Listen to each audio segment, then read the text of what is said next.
समृद्धि ma'am, समृद्धि दीदी, समृद्धि मैमड़ी की आवाज क्लियरली सुनाई दे रही है? अगर मैम आपको क्लियरली दिखाई दे रही है तो जल्दी से प्यारे प्यारे भारी मात्रा में बहुत सारे सनफ्लावर बनाएंगे एंड देन हम स्टार्ट करेंगे बेटा हमारा आज का सेशन, हमारा आज का लेक्चर, जो कि होने वाला है lecture number 2 of chapter cell, the building block of life. तो भाई इस चैप्टर को हम लास्ट क्लास में स्टार्ट कर चुके हैं, जहां पे हमने बेटा बहुत ही बेसिक इंट्रोडक्टरी बातें करी थी, और आज बेटा उसी चैप्टर को हम आगे बढ़ाएंगे और डिस्कस करेंगे हमारे नेक्स्ट टॉपिक को, जो कि होने वाला है सेल मेम्ब्रेन, जो कि होने वाला है बेटा cell membrane and cell wall. Cell membrane अपने आप में ही भाई एक बहुत बड़ा टॉपिक है, जिसमें बहुत सारे ना सब टॉपिक्स हम पढ़ेंगे, बहुत ही इंटरेस्टिंग है, थोड़ा सा निन्नू मिन्नू सा है ना, थोड़ा सा टफ लग सकता है कुछ जहां पे हम ऑस्मोसिस वगैरह की बात करेंगे, बट उसके अलावा सब चिल है, सब एकदम बढ़िया है। तुम पहले ये बताओ कि तुम लोग कैसे हो, how are you all people doing. Class 9th की पढ़ाई शुरू हो चुकी है ना, क्लास 8 से क्लास 9th में आ गए हो तो थोड़ा एक नयापन महसूस हो रहा होगा, चीजें थोड़ी सी है ना, थोड़ी सी नई लग रही होंगी, थोड़ी सी टफ लग रही होंगी है ना, फिजिक्स में, केमिस्ट्री में, बायो में बहुत सारी चीजें थोड़ी नई जानने को मिल रही होंगी। मजा तो देखो आ रहा होगा, नो डाउट है ना, नो डाउट क्लास में मजा तो आ रहा होगा, बट कहीं ना कहीं थोड़ा सा एक डर भी लग रहा होगा, यार इतना सारा है ना, ये इतना टफ है, इतने सारा सिलेबस है, कैसे होगा भाई, सब हो जाएगा है ना। मैं पहले दिन से तुम्हें लास्ट क्लास में भी यही समझा रही थी, सब कुछ बेटा बहुत आसानी से हो जाएगा जब तक तुम कंसिस्टेंटली काम करते रहोगे। जिस दिन बेटा तुमने ये सोचना शुरू कर दिया, अरे यार 2-3 दिन का रेस्ट ले लेता हूं, क्या हो गया, सैटरडे संडे को देख लूंगा सारी वीडियो एक साथ बैठ के ना, सारा काम वीकेंड पे कर लूंगा, उस दिन क्या होगा बेटा, तुम प्रोक्रेस्टिनेशन जिस दिन स्टार्ट करने लग जाओगे ना बेटा, उस दिन फिर थोड़ा ऑफ ट्रैक हो जाएगी पढ़ाई है ना। मैं बार बार यही समझा रही हूँ बेटा तुमको, क्योंकि मैंने देखा है यार बहुत सारे बच्चे क्लास 10th में स्ट्रगल करते हैं, क्योंकि वो बोलते हैं मैम 9th को हमने बहुत लाइटली लिया था, बहुत हल्के में लिया था है ना, और हमने वो आदत नहीं डाली पढ़ाई वाली, और बोर्ड्स क्लास के लिए तो देखो वो आदत डेवलप हो जानी चाहिए। तो आप बेटा क्लास 9 से ही बेटा एक वो आदत बना लो कि भाई मुझे बैठ के पढ़ना है, ठीक है। और हाँ, मैम की क्लास पे तो देखो भाई आना ही है ना, वो तो बिल्कुल नॉन नेगोशिएबल है भाई, वो तो होगा ही होगा, क्लास में तो आना ही है, बुकी मैम की क्लास बिल्कुल मिस नहीं होनी चाहिए, ठीक है। तो चलिए बेटा जल्दी से करते हैं स्टार्ट हमारी आज की क्लास। फटाफट से एक बार रिवाइज कर लेते हैं कि लास्ट क्लास में क्या पढ़ा। तो सबसे पहले बेटा हमने डिस्कस किया कि भाई सभी लिविंग ऑर्गेनिजम्स जो होते हैं, चाहे ह्यूमन बींग्स हैं, प्लांट्स हैं, फंजाई है, एल्गी है, बैक्टीरिया है, each and every living organism is made up of cell. किसी ऑर्गेनिज्म की बॉडी में एक सेल है वो यूनिसेल्युलर हो जाते हैं, किसी की बॉडी में बहुत सारे सेल है तो वो मल्टीसेल्युलर ऑर्गेनिजम्स हो जाते हैं। अब जो सेल है उसको बिल्डिंग ब्लॉक ऑफ लाइफ कहा जाता है, उसको basic structural and functional unit of life कहा जाता है, क्योंकि किसी भी ऑर्गेनिज्म का जो स्ट्रक्चर है, जो फंक्शन है, वो सेल की वजह से पॉसिबल हो पाते हैं। सेल से टिश्यूज बनते हैं, टिश्यू से ऑर्गन बनते हैं, ऑर्गन से ऑर्गन सिस्टम बनते हैं, ऑर्गन सिस्टम से ऑर्गेनिज्म का फॉर्मेशन होता है। इसके अलावा हमने छोटी मोटी बातें करी थी कि भाई स्मॉलेस्ट लिविंग सेल हमारे माइकोप्लाज्मा होते हैं, लार्जेस्ट लिविंग सेल ऑस्ट्रिच का एग होता है ना, सेल का साइज वैरी कर सकता है, उसके ऊपर मैंने आपको एक क्वेश्चन भी दिया था होमवर्क में, उसको भी अभी डिस्कस करूंगी है ना। उसके अलावा बेटा हमने बातें करी कि भाई देखो सेल बहुत बहुत बहुत छोटे होते हैं, इतने छोटे होते हैं कि उनको आंखों से देखा नहीं जा सकता, उनको देखने के लिए हमें माइक्रोस्कोप की जरूरत पड़ती है। माइक्रोस्कोप अलग अलग तरीके के हो सकते हैं, सभी माइक्रोस्कोप में एक चीज कॉमन होती है, उनमें लेंस लगा होता है, जिसकी वजह से चीजें मैग्नीफाई हो पाती हैं। अब हमने थोड़ा बहुत माइक्रोस्कोप के बारे में डिस्कशन करी थी कि भाई सिंपल माइक्रोस्कोप हो सकते हैं, कंपाउंड माइक्रोस्कोप हो सकते हैं, किसी में एक लेंस होता है, किसी में बहुत सारे लेंस को कंबाइन किया जाता है। तो ये सारी जनरल डिस्कशन हुई थी, और हमने जब क्लास खत्म करी तो मैंने आपको एक ओवरव्यू दिया था कि जो सेल होता है उसमें डिफरेंट पार्ट्स होते हैं। जैसे कि अगर आपको याद हो तो मैंने आपको बताया था कि हर सेल के पास, चाहे प्लांट का सेल है, चाहे एनिमल का सेल है, चाहे फंजाई का सेल है, कोई भी सेल है, हर सेल के पास अपनी एक बाउंड्री वॉल होती है, जिसको हमने क्या नाम दिया था, सेल मेम्ब्रेन या फिर प्लाज्मा मेम्ब्रेन। आज इसी सेल मेम्ब्रेन और प्लाज्मा मेम्ब्रेन के बारे में हमें पढ़ना है। अब कुछ सेल्स बेटा मैंने आपको बताया था भाई, कुछ सेल्स ऐसे होते हैं जिनके पास इस सेल मेम्ब्रेन के अलावा भी बाहर की तरफ एक और एक्स्ट्रा कवरिंग होती है, और इस एक्स्ट्रा कवरिंग को बेटा हमने क्या नाम दिया था, इस एक्स्ट्रा कवरिंग को हमने नाम दिया था सेल वॉल। तो मोटे मोटे तौर पे बेटा आज हमें यही दो टॉपिक क्या है पढ़ने हैं, इस पे मैं स्टार लगा रही हूं क्योंकि सभी सेल्स में नहीं पाई जाती। है ना। इसके अलावा आपको याद होगा बेटा यहाँ पर फ्लूइड लाइक सब्सटेंस होता है जिसको हम साइटोप्लाज्म बोलते हैं, है ना। उसके अलावा न्यूक्लियस होता है, न्यूक्लियस के अंदर क्या होता है, न्यूक्लियस के अंदर हमारा सारा डीएनए प्रेजेंट है ना, हमारी सारी इंफॉर्मेशन डीएनए के अंदर प्रेजेंट होती है। तो भाई ये था हमारा न्यूक्लियस, है ना। तो एक एक करके बेटा इस पूरे चैप्टर में हम सभी चीजें पढ़ेंगे। हम न्यूक्लियस के बारे में भी पढ़ेंगे, हम साइटोप्लाज्म के बारे में पढ़ेंगे, डिफरेंट डिफरेंट सेल ऑर्गेनेल्स के बारे में पढ़ेंगे। बट आज जो हमें पढ़ना है बेटा, आज हमें सेल मेम्ब्रेन के बारे में पढ़ना है और सेल वॉल के बारे में पढ़ना है। क्या हम रेडी हैं? क्या हम रेडी हैं? यस मैम हम रेडी हैं। तो पहले ये बताओ बेटा जी, होमवर्क करा कि नहीं करा? ह्यूमन बॉडी के अंदर सबसे छोटा सेल कौन सा होता है? नाम का बताएंगे भाई। Which is the smallest cell in the human body? Human body के अंदर सबसे छोटा सेल कौन सा होता है? कौन सा होता है? Very good. ह्यूमन बॉडी के अंदर सबसे छोटा सेल होता है स्पर्म सेल। बहुत ही छोटा सा सेल होता है बेटा ये, है ना। कुछ इस तरीके की शेप का दिखता है, ठीक है। और इसके बारे में बेटा हम रिप्रोडक्शन चैप्टर में पढ़ेंगे। Which is the largest cell in the human body? Human body के अंदर सबसे बड़ा लार्जेस्ट सेल कौन सा है? तो ह्यूमन बॉडी के अंदर एग सेल, एग सेल जिसको ओवम भी बोलते हैं, जिसको ओवम भी बोलते हैं, that is the largest cell, है ना। बड़ा सा सेल होता है बेटा, इसका डायमीटर अच्छा खासा बड़ा होता है ना। एक दो बच्चा यहाँ पे ना लिख रहा है ऑस्ट्रिच का अंडा। बेटा ऑस्ट्रिच का अंडा ह्यूमन बॉडी में कब से बनने लग गया? हे भगवान, हे भगवान, क्वेश्चन नहीं देखते हो है। कुछ बच्चे कह रहे हैं ऑस्ट्रिच का अंडा। बेटा ह्यूमन बॉडी के अंदर ऑस्ट्रिच का अंडा कब से आ गया? केयरफुली, है ना। ये मिस्टेक बच्चे करते हैं, आते हुए क्वेश्चन को गलत करते हैं। क्यों? क्योंकि केयरलेस है, जल्दीबाजी में जवाब देते हैं, ढंग से रीड नहीं करते हैं। हाँ, अब कुछ बच्चे यहाँ पे आंसर दे रहे हैं नर्व सेल, है ना। कुछ बच्चे यहाँ पर लिख रहे हैं नर्व सेल, जिसको न्यूरॉन भी कहा जाता है। बेटा ये लार्जेस्ट नहीं, ये लॉन्गेस्ट सेल होता है ह्यूमन बॉडी का। ये लार्जेस्ट नहीं, this is the longest cell in human body. Human body का लॉन्गेस्ट सेल है। लॉन्गेस्ट का मतलब क्या हुआ? लॉन्गेस्ट का मतलब हुआ कि भाई सबसे लंबा सेल, सबसे लंबा सेल। लॉन्गेस्ट सेल का मतलब ये हुआ कि भाई ये बिल्कुल इस तरीके से, है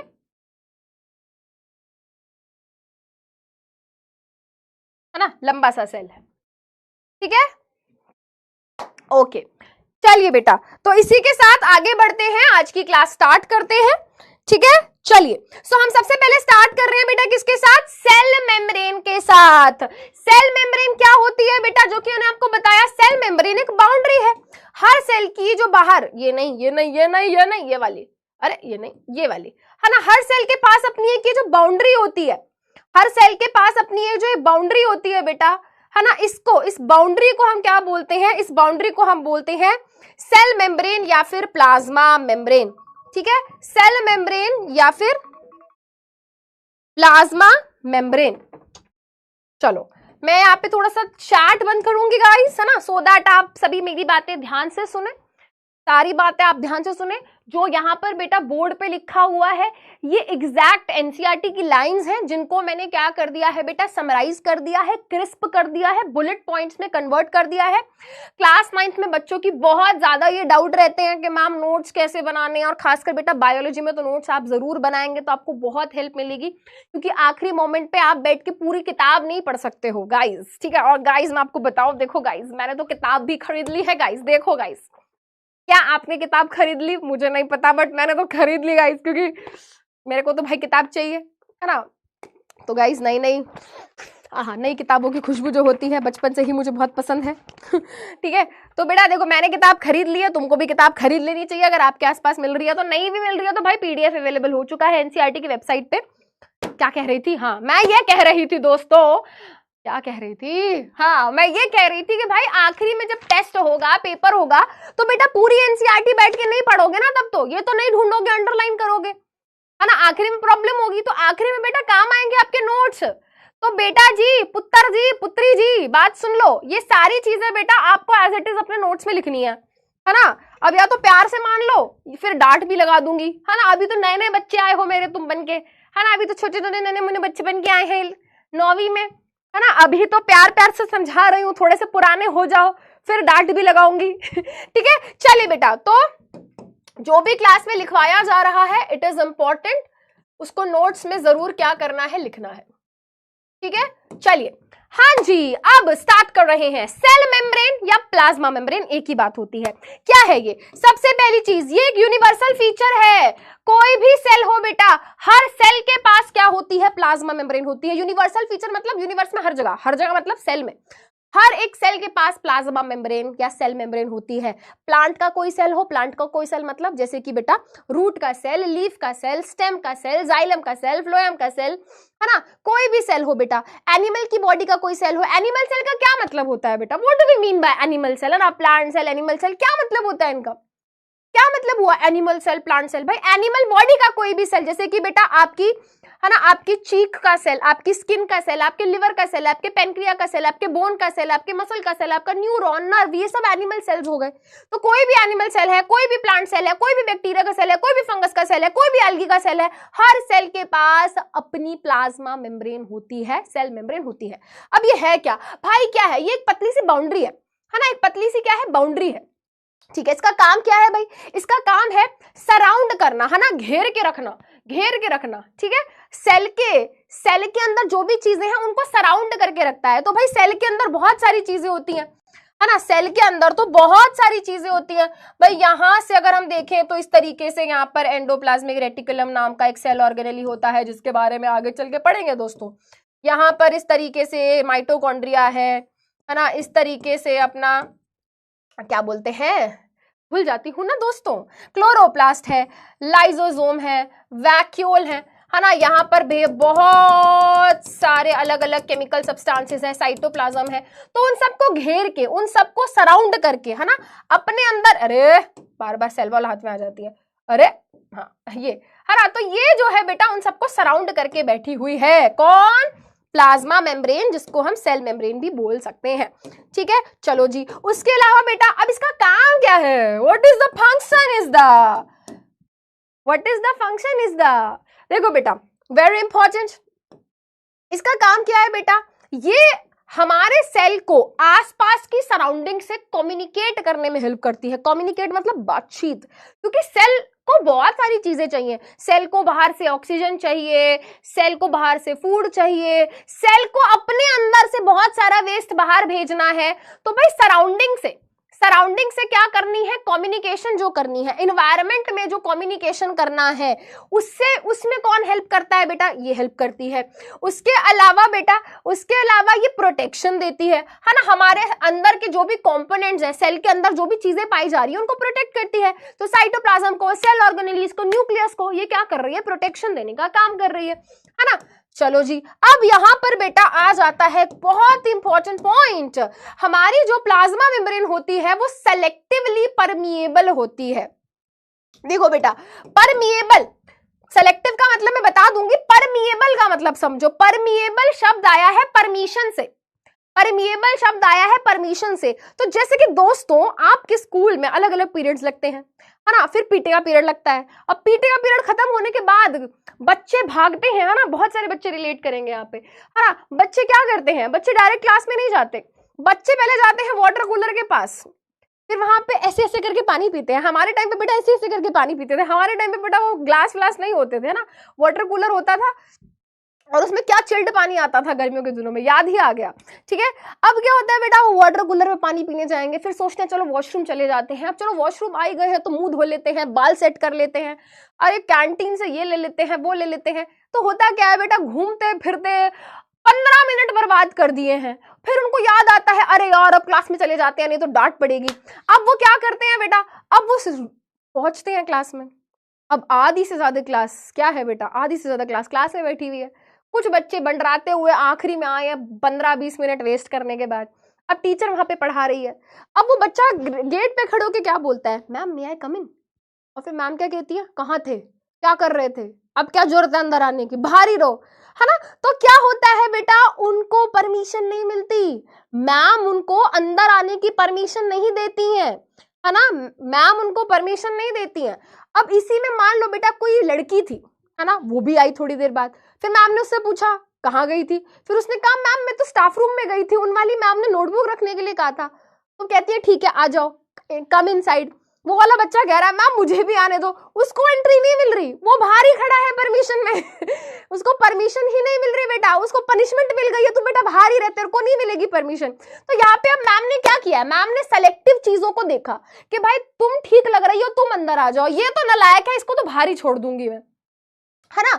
तो दिस हैपेंस। अब बहुत सारी चीजें हैं बेटा जो सेल के अंदर आने की कोशिश कर रही हैं। मान लो बेटा ये क्या है, ये अपना सेल है, तो बहुत सारे बेटा ऐसे सब्सटेंसेस हैं जो सेल के अंदर आना चाहते हैं। जैसे कि मान लो ये क्या है, ये ऑक्सीजन गैस है ना, ये सेल के अंदर आना चाह रही है, तो प्लाज्मा मेम्ब्रेन इसको परमिशन दे देगी कि आ जा बहन आ जा, कोई दिक्कत नहीं है, कोई दिक्कत नहीं है बहन आ जा। बट मान लो बेटा बाहर कोई खतरनाक सा बैक्टीरिया है, बाहर मान लो बेटा, ये तो पिंक कलर का पूकी बैक्टीरिया बना दिया मैम ने, पूकी बैक्टीरिया, ठीक है, बाहर कोई बैक्टीरिया है। अब ये कह रहा है मे आई कम इन, प्लाज्मा मेम्ब्रेन नहीं देगी ना बेटा इसको परमिशन, ये बेचारा बाहर ही रह जाएगा, ये अंदर आ नहीं पाएगा। तो कहने का मतलब ये है बेटा, हमारी प्लाज्मा मेम्ब्रेन कुछ चीजों को परमिशन दे देती है, कुछ चीजों को परमिशन नहीं देती, यानी कि ये सेलेक्ट करती है कुछ सेलेक्टिव चीजें। सेलेक्टिव मतलब कुछ चीजों को ही परमिशन मिलती है, कुछ चीजों को ही परमिशन मिलती है। तो ऐसा नहीं है कि प्लाज्मा मेम्ब्रेन हर चीज को अंदर जाने देती है, नो, प्लाज्मा मेम्ब्रेन हर चीज को अंदर नहीं जाने देती, वो सेलेक्टिव है, वो कुछ चीजों को ही अलाउ या परमिट, अलाउ करती है, परमिशन देती है, एंट्री और एग्जिट। कुछ ही चीज होती है बेटा जो उसके आर पार जा सकती हैं, कुछ सेलेक्टिव चीजें ही है बेटा जो प्लाज्मा मेम्ब्रेन को पार करके अंदर जा सकती हैं, कुछ सेलेक्टिव चीजें ही है बेटा जो अंदर से प्लाज्मा मेम्ब्रेन को पार करके बाहर जा सकती है, ठीक है। तो ये सेलेक्टिवली परमिएबल है, कुछ सेलेक्टिव चीजों को ही अलाउ करती है एंट्री या एग्जिट करना from in and out of the cell.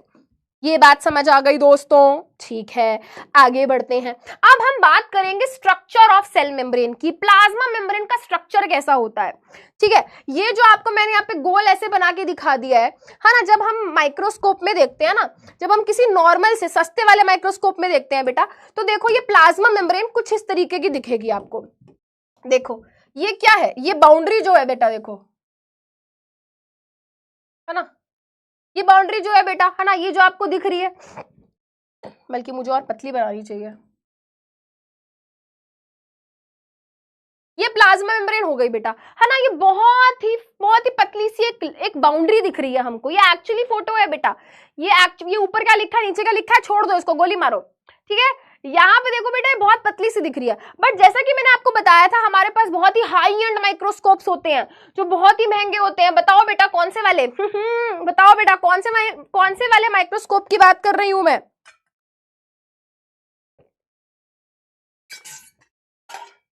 कौन से वाले माइक्रोस्कोप की बात कर रही हूं मैं, जल्दी बताओ।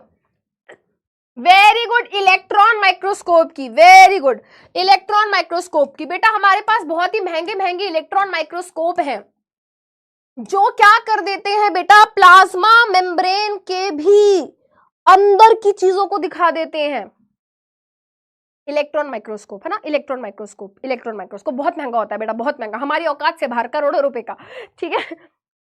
हाँ क्या बोल रही थी मैं, एक तो भूल जाती हूँ भाई हाँ तो बेटा हमारे पास क्या है, आज के टाइम पे हमारे पास बहुत ही महंगे माइक्रोस्कोप हैं जिनकी मदद से हमने क्या कर लिया है, इतना ज्यादा हाईली मैग्नीफाई कर दिया है, इतना ज्यादा हाईली मैग्नीफाई कर दिया है कि अब हमें प्लाज्मा मेम्ब्रेन जिन चीजों से, जिन सब्सटेंसेस से मिलकर बनी है वो भी हम क्या कर पा रहे हैं, देख पा रहे हैं, ठीक है। तो बेटा जब माइक्रोस्कोप है ना, जब इलेक्ट्रॉन माइक्रोस्कोप के द्वारा प्लाज्मा मेम्ब्रेन को ऑब्जर्व किया गया तो पता चला कि भाई प्लाज्मा मेम्ब्रेन तो एक्चुअली में कुछ ऐसी दिखती है ना, प्लाज्मा मेम्ब्रेन तो कुछ ऐसी दिखती है। This is how plasma membrane appears, plasma membrane कुछ इस तरीके की दिखाई देती है। अब ये क्या है मैम, चक्कर से आ गए मैम देख के, क्या है ये, क्या सिस्टम है मैम, ये तो समझ ही नहीं आ रहा, ठीक है। तो बेटा हमारी जो प्लाज्मा मेम्ब्रेन होती है वो बहुत ही थिन होती है, बहुत ही पतली होती है। हमारी प्लाज्मा मेम्ब्रेन जो है बेटा, हमारी प्लाज्मा मेम्ब्रेन जो है वो बहुत ही पतली होती है। कितनी पतली होती है, 7 से 10 नैनोमीटर, है ना, बहुत ही पतली, वेरी पतली, एक्सट्रीमली पतली, 7 से 10 नैनोमीटर। नैनोमीटर क्या होता है बेटा, देखो बेटा 1 नैनोमीटर, 1 नैनोमीटर, यहीं पे लिख लो, 1 nanometre is equal to 10⁹ metre. ठीक है, 1 नैनोमीटर इतना होता है। ठीक है, तो ये बहुत बहुत बहुत बहुत पतली है, बहुत पतली है। ठीक है, अच्छा अब सबसे ज्यादा इंपॉर्टेंट पॉइंट ये आ जाता है बेटा, जहां से आपके स्कूल के एग्जाम में क्वेश्चन भी बन सकता है कि भाई प्लाज्मा मेम्ब्रेन किस चीज से मिलकर बनी है ना बेटा। हमारी बॉडी में कार्बोहाइड्रेट भी है, फैट भी है, लिपिड है ना, फैट लिपिड्स भी हैं, प्रोटीन्स भी हैं, बहुत सारी चीजें हैं। तो हमारा जो ये प्लाज्मा मेम्ब्रेन या सेल मेम्ब्रेन है, ये किससे मिलकर बना है? तो हमारी प्लाज्मा मेम्ब्रेन जो होती है, जो सेल मेम्ब्रेन होती है, सेल की जो बाउंड्री है, ये मेनली 2 चीजों से मिलकर बनी होती है। एक होती है बेटा लिपिड्स और एक होते हैं प्रोटीन्स। लिपिड्स बेसिकली बेटा फैट लाइक सब्सटेंस होते हैं। लिपिड्स जो होते हैं बेटा फैट जैसे सब्सटेंस होते हैं। फैट्स मतलब जैसे ऑयल नहीं होता, ऐसे सब्सटेंसेस बेटा जो कभी पानी में नहीं घुलते। जैसे कि बेटा मैं अगर 1 ग्लास पानी लूं, उसमें तेल डाल दूं, क्या वो आपस में घुलेंगे? नहीं। मैं घी डाल दूं, क्या वो आपस में मिलेंगे? नहीं। मैं बटर डाल दूं, क्या वो आपस में घुलेंगे? नहीं। ठीक है, तो बेटा लिपिड्स मतलब फैट्स, लिपिड्स मतलब फैट्स। ठीक है, ऐसी चीजें जो पानी में नहीं घुलती हैं, है ना। तो लिपिड्स और प्रोटीन से मिलकर बनी होती है प्लाज्मा मेम्ब्रेन। अब यहाँ पे बेटा एनसीईआरटी के अंदर नाम नहीं दिया हुआ है, बट मैं तो बताऊंगी भाई। क्यों मैम? क्योंकि मेरी मर्जी, है ना, क्योंकि मेरी मर्जी। कौन सा लिपिड होता है बेटा? कौन सा लिपिड होता है? नाम याद रखेंगे, फॉस्फोलिपिड। कोई अगर पूछे कि कौन से लिपिड से मिलकर बनी है प्लाज्मा मेम्ब्रेन, तो हम कहेंगे फॉस्फोलिपिड से मिलकर बनी होती है। Which lipid is present in plasma membrane? Plasma membrane कौन से लिपिड से मिलकर बनी है? तो हम बोलेंगे भाई फॉस्फोलिपिड नाम के लिपिड्स होते हैं जिनसे हमारी प्लाज्मा मेम्ब्रेन मिलकर बनती है। ठीक है, अच्छा ये जो प्रोटीन्स होते हैं बेटा, ये कम, मतलब नॉट कम, ज्यादा, जैसे कि रेड ब्लड सेल की अगर हम बात करें तो वहां पर प्रोटीन्स काफी ज्यादा होते हैं, लिपिड कम होते हैं।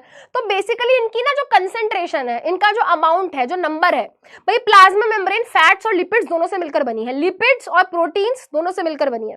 तो लिपिड ज्यादा हो सकता है, प्रोटीन कम हो सकता है, प्रोटीन ज्यादा हो सकता है, लिपिड कम हो सकता है। अब आप यहाँ पे देखो बेटा, आप यहाँ पर देखो, मैं ना यहाँ पे फॉस्फोलिपिड का चित्र बनाऊंगी आप सभी के लिए, है ना, फॉस्फोलिपिड का चित्र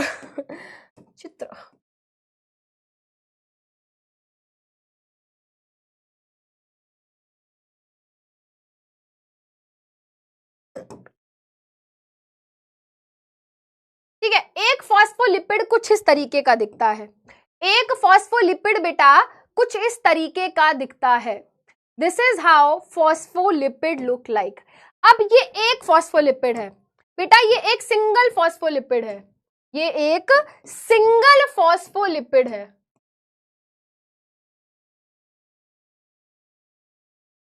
ये एक सिंगल फॉस्फोलिपिड है।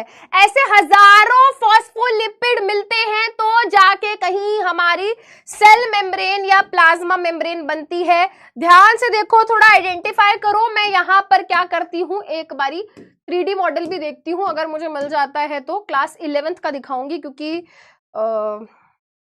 9th में तो पहले तो नहीं था, but let me find that. अगर मिल जाए तो बहुत अच्छी बात है गाइस।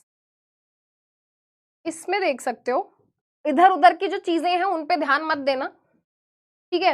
जो मैं दिखा रही हूं सिर्फ उस पे फोकस करेंगे, जो मैं दिखा रही हूं सिर्फ उस पे फोकस करेंगे। क्या ये कुछ इसी तरीके, अरे होगा ये, अब तो चैट कैसे ऑन होगी, नहीं। अब बेटा आप देखो, मैंने पीछे एक डायग्राम बनाया था फॉस्फोलिपिड का, मैंने पीछे एक डायग्राम बनाया था फॉस्फोलिपिड का। कैसा? ऐसा सा, है ना, ऐसा सा। मैंने कहा था एक फॉस्फोलिपिड कुछ ऐसा दिखता है। अब आप देखो बेटा, अब आप देखो बेटा यहां पर, ये कैसे होगा, अरे बाप रे।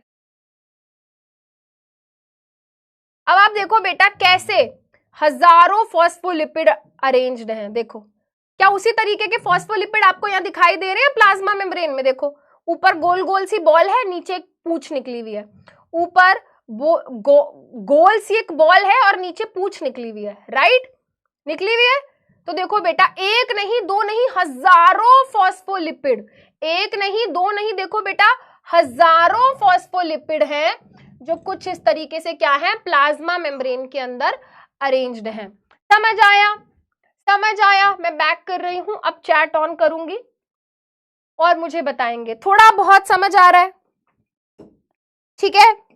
अब बेटा जब आप ये देखते हो कितने सारे फॉस्फोलिपिड्स हैं, ये येलो येलो वाले सारे क्या हैं बेटा, ये येलो वाले सारे फॉस्फोलिपिड्स हैं, ये येलो वाले सारे फॉस्फोलिपिड हैं। बट आप देख पा रहे हो बीच बीच में प्रोटीन भी है, बीच बीच में प्रोटीन भी है, बीच बीच में प्रोटीन भी है, बीच बीच में प्रोटीन भी है, बीच बीच में प्रोटीन भी है। तो ये प्रोटीन्स जो होते हैं बेटा बीच बीच में घुसे हुए होते हैं। प्लाज्मा मेम्ब्रेन में हमको बीच बीच में ऐसे क्या दिखेंगे बेटा, ये प्रोटीन्स घुसे हुए देखते हैं। तो मान लो बेटा अगर ये मैंने क्या बना दिया, ये मैंने प्लाज्मा मेम्ब्रेन बना रखी है, तो प्लाज्मा मेम्ब्रेन में ना बीच बीच में इस तरीके से है ना, इस तरीके से क्या होते हैं, थोड़े थोड़े थोड़े थोड़े प्रोटीन्स होते हैं, ठीक है, जो कि क्या करते हैं बेटा, जो कि क्या करते हैं, गेट कीपर की तरह काम करते हैं, है ना, गेट कीपर की तरह काम करते हैं। गेट कीपर क्या करता है बेटा, गेट कीपर ध्यान रखता है, गेट कीपर ध्यान रखता है कि भाई कौन आ रहा है कौन जा रहा है, हिसाब किताब रखता है, और बहुत सारे लोगों को अंदर आने में हेल्प करता है, बहुत सारे लोगों को बाहर जाने में हेल्प करता है। तो वैसे ही सेल के अंदर बेटा गेट कीपर की तरह काम करता है। प्रोटीन चीजें आ रही हैं, ठीक है, चीजें जा रही हैं, तो उसमें हेल्प करता है क्या, प्रोटीन, ठीक है। चलो अब बेटा मैं यहां पर बात करने वाली हूं स्ट्रक्चर ऑफ प्लाज्मा मेम्ब्रेन के बारे में, है ना। बेटा प्लाज्मा मेम्ब्रेन ऐसी दिखती है वैसी दिखती है, इसके बारे में ना बहुत सारी बातें बोली गई थी, है ना, अलग अलग मॉडल्स आए, है ना। मतलब मैं अब आप 11th में हम पढ़ते हैं बेटा, अब तो 11th में भी कोर्स में से हट गया है, पहले पढ़ते थे। बट सैंडविच मॉडल, ये वाला मॉडल, वो वाला मॉडल, आइसबर्ग मॉडल, बहुत सारे अलग अलग मॉडल्स दिए गए, ठीक है। सबसे ज्यादा वाइडली एक्सेप्टेड मॉडल, है ना, सबसे ज्यादा जो माना गया कि हाँ भाई ये सबसे ज्यादा एक्यूरेट मॉडल है, जिसपे अच्छी रिसर्च करी गई, अच्छी खासी रिसर्च करी गई, अच्छे से उसको क्या किया गया, प्रूफ किया गया। एक मॉडल है बेटा प्लाज्मा मेम्ब्रेन या सेल मेम्ब्रेन का, जिसको बोलते हैं फ्लूइड मोज़ैक मॉडल। क्या नाम है बेटा, फ्लूइड मोज़ैक मॉडल। ये एक मॉडल है बेटा जो दो साइंटिस्ट ने मिलकर दिया, एक का नाम था निकोलसन, एक का नाम था सिंगर ठीक है, एक का नाम था निकोलसन, एक का नाम था सिंगर। तो 1972 में बेटा इन दोनों साइंटिस्ट ने मिलकर क्या किया, इन दोनों साइंटिस्ट ने मिलकर बताया दुनिया को कि देखो भाई प्लाज्मा मेम्ब्रेन कुछ इस तरीके की होती है ना। अब उसमें उन्होंने बहुत सारी चीजें एक्सप्लेन करी और आखिरी में उन्होंने कहा कि भाई ये हमारे मॉडल का नाम है फ्लूइड मोज़ैक, है ना। अब ये कैसा अजीब सा नाम है और ये ऐसा क्यों है रखा गया, ये तो मैं आखिरी में बताऊंगी। बट पहले मैं आपको ये बता देती हूँ बेटा, इन्होंने मोटे मोटे तौर पे इन्होंने अपने उस मॉडल में क्या बताया बेटा, इन्होंने अपने उस मॉडल में ये बताया कि जो प्लाज्मा मेम्ब्रेन होती है ये लिपिड की बाय लेयर होती है ना। उन्होंने क्या बताया, उन्होंने दुनिया को बताया कि भाई देखो ये जो प्लाज्मा मेम्ब्रेन है, ये जो प्लाज्मा मेम्ब्रेन या सेल मेम्ब्रेन है, ये लिपिड की बाय लेयर है, लिपिड की बाय लेयर। लिपिड का मतलब तुम्हें पता है, लिपिड का मतलब फॉस्फोलिपिड। उन्होंने कहा कि ये जो प्लाज्मा मेम्ब्रेन होती है ये फॉस्फोलिपिड से मिलकर बनी होती है। उन्होंने क्या कहा, ये जो प्लाज्मा मेम्ब्रेन होती है ये क्योंकि ना बेटा लिपिड बहुत तरीके के होते हैं, फॉस्फोलिपिड, ग्लाइकोलिपिड, है ना, ये वाला लिपिड वो वाला लिपिड, तो लिपिड बहुत तरीके के होते हैं। उन्होंने सबसे पहले ये बताया कि भाई देखो ये जो सेल मेम्ब्रेन है ये फॉस्फोलिपिड से मिलकर बनती है। दूसरी चीज उन्होंने कहा ये जो सेल मेम्ब्रेन होती है ये बाय लेयर होती है, बाय मतलब टू लेयर्ड। इसका क्या मतलब हुआ भाई, इसका क्या मतलब हुआ, What do we mean by this? What do we mean by this? देखो बेटा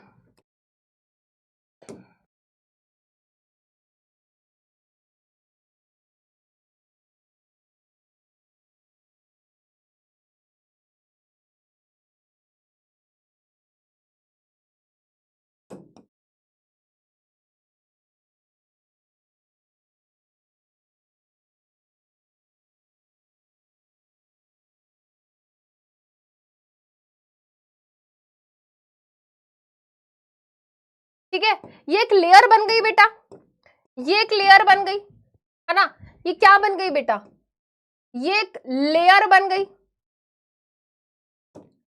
लेयर 1, ठीक है। अब देखो ध्यान से देखना,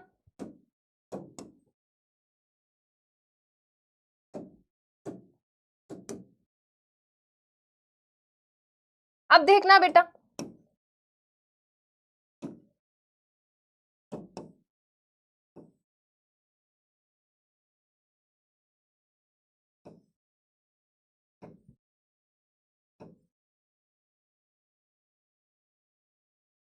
अरे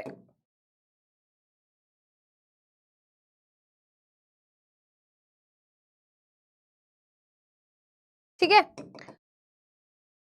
एक लेयर ये हो गई और एक लेयर ये हो गई, ये लेयर 1 हो गई बेटा, ये ऊपर वाली एक लेयर हो गई और नीचे वाली दूसरी लेयर हो गई, एक लेयर ऊपर वाली हो गई और एक लेयर नीचे वाली हो गई। तो ये कितनी लेयर्स हुई बेटा? बेटा कितनी कितनी लेयर्स हुई यहां पर बताओ? फॉस्फोलिपिड की कितनी लेयर्स हुई? ये एक फॉस्फोलिपिड की लेयर 1 और ये फॉस्फोलिपिड की लेयर 2। Very good. तो यहां पर क्या हो गई? हाँ, स्मार्ट वर्क बेटा, स्मार्ट तो देखो बनना पड़ता है बेटा, ऐसे कैसे काम चलेगा बेटा जीवन में? बेटा दुनिया बड़ी बेकार है। मैगी दिख रही है कुछ बच्चों को, खा लो थोड़ी सी, एक काम करो। 2 है, ठीक है, क्योंकि 2 लेयर है बेटा किसकी? फॉस्फोलिपिड की, क्योंकि 2 लेयर है फॉस्फोलिपिड की, इसीलिए इसको बोलते हैं लिपिड बायलेयर। इसीलिए इसको क्या बोलते हैं? लिपिड बायलेयर, क्योंकि 2 है बेटा, इसीलिए क्या बोलते हैं? Cell membrane. Cell membrane is a lipid bi मतलब 2, बाय का मतलब ही होता है 2, इसलिए बोलते हैं सेल मेम्ब्रेन जो है लिपिड बायलेयर होती है। वेरी गुड, ठीक है। अब देखो बेटा एनसीईआरटी के अंदर, अगर आपके पास एनसीईआरटी है नहीं है मुझे नहीं पता, बट मैं बता देती हूँ, एनसीईआरटी के अंदर कुछ बातें लिखी हुई हैं कि हेड जो होता है वाटर लविंग होता है, जो टेल है ना, जो टेल है वो वाटर रिपेलिंग होती है। अब ये सब क्या है? ध्यान से सुनेंगे, ध्यान से सुनेंगे। बेसिकली उन्होंने फॉस्फोलिपिड का नाम नहीं लिया, बट फॉस्फोलिपिड का स्ट्रक्चर डिस्क्राइब कर दिया है। एनसीईआरटी में बेटा जब ये टॉपिक पढ़ोगे आप तो क्या करा है, उन्होंने नाम नहीं लिया फॉस्फोलिपिड, बट उन्होंने उसका स्ट्रक्चर बता दिया है। अब देखो बेटा इसी को मैं थोड़ा सा बड़ा करके यहाँ पे बनाऊंगी, ठीक है, इसी को बेटा, इसी स्ट्रक्चर को मैं थोड़ा बड़ा करके बनाऊंगी और ध्यान से अब आप देखोगे, ठीक है।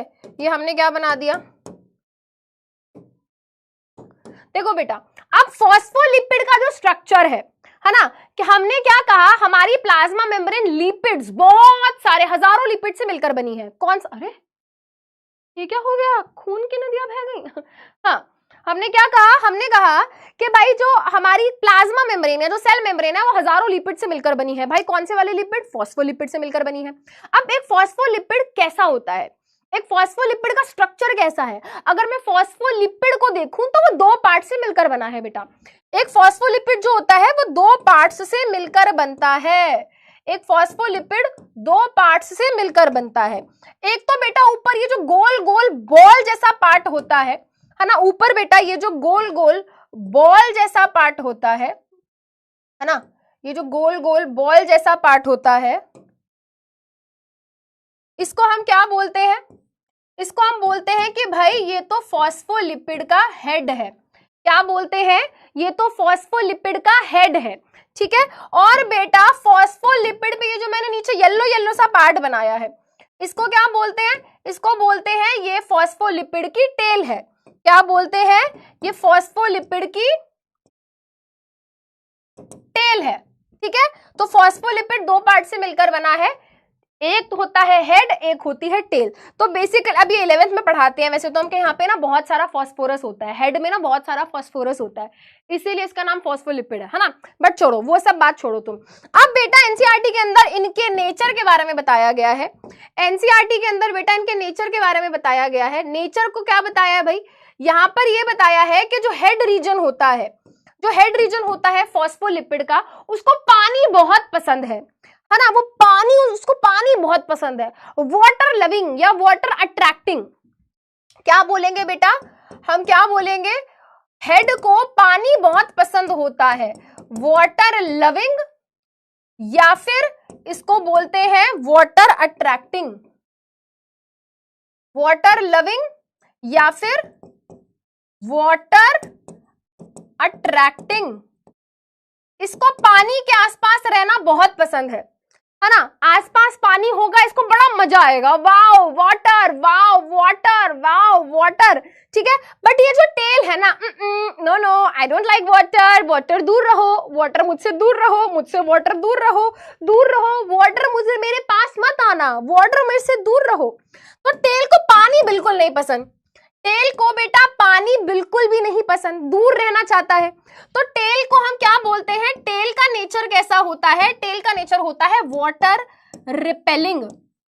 रेपेल का मतलब समझते हो ना बेटा, अट्रैक्ट और रिपेल, अट्रैक्ट और रिपेल, अट्रैक्ट और रिपेल मतलब समझते हो, वेरी गुड, है ना। अट्रैक्ट मतलब एक दूसरे के पास आना चाहते हैं, रिपेल मतलब एक दूसरे से दूर जाना चाहते हैं। तो टेल को भाई पानी बिल्कुल नहीं पसंद, ठीक है। अब एनसीईआरटी के अंदर बेटा टर्म नहीं दिया है, बट मैं तो लिख के बताऊंगी क्योंकि मेरी मर्जी, हा हा हा, ठीक है बेटा।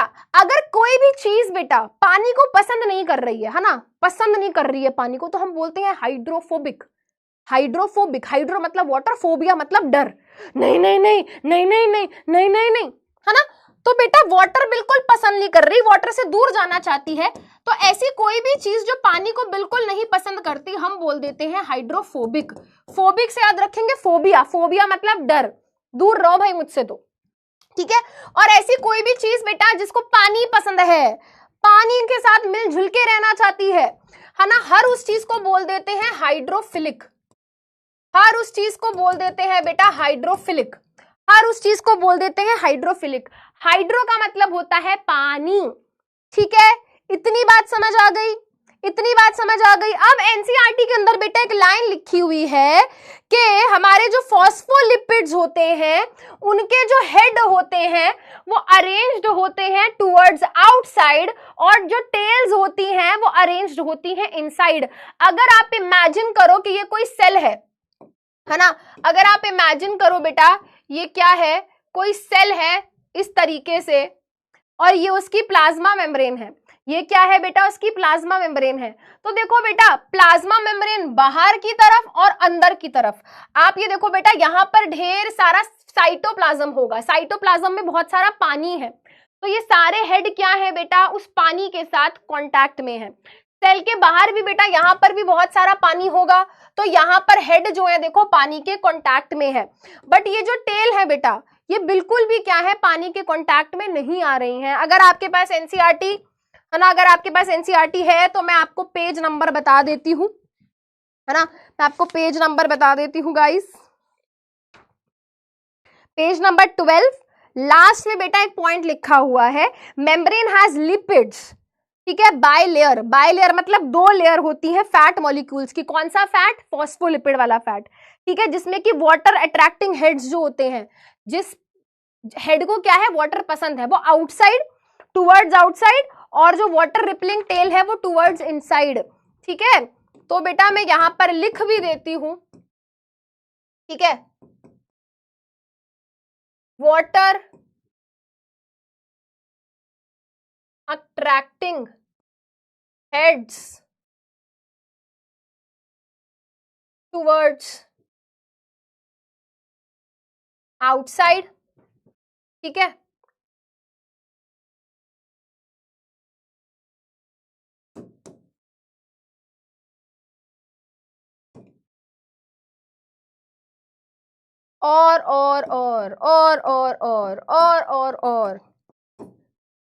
और ये वाला पार्ट, कौन से वाला पार्ट, ये वाला पार्ट, ये टेल वाला पार्ट।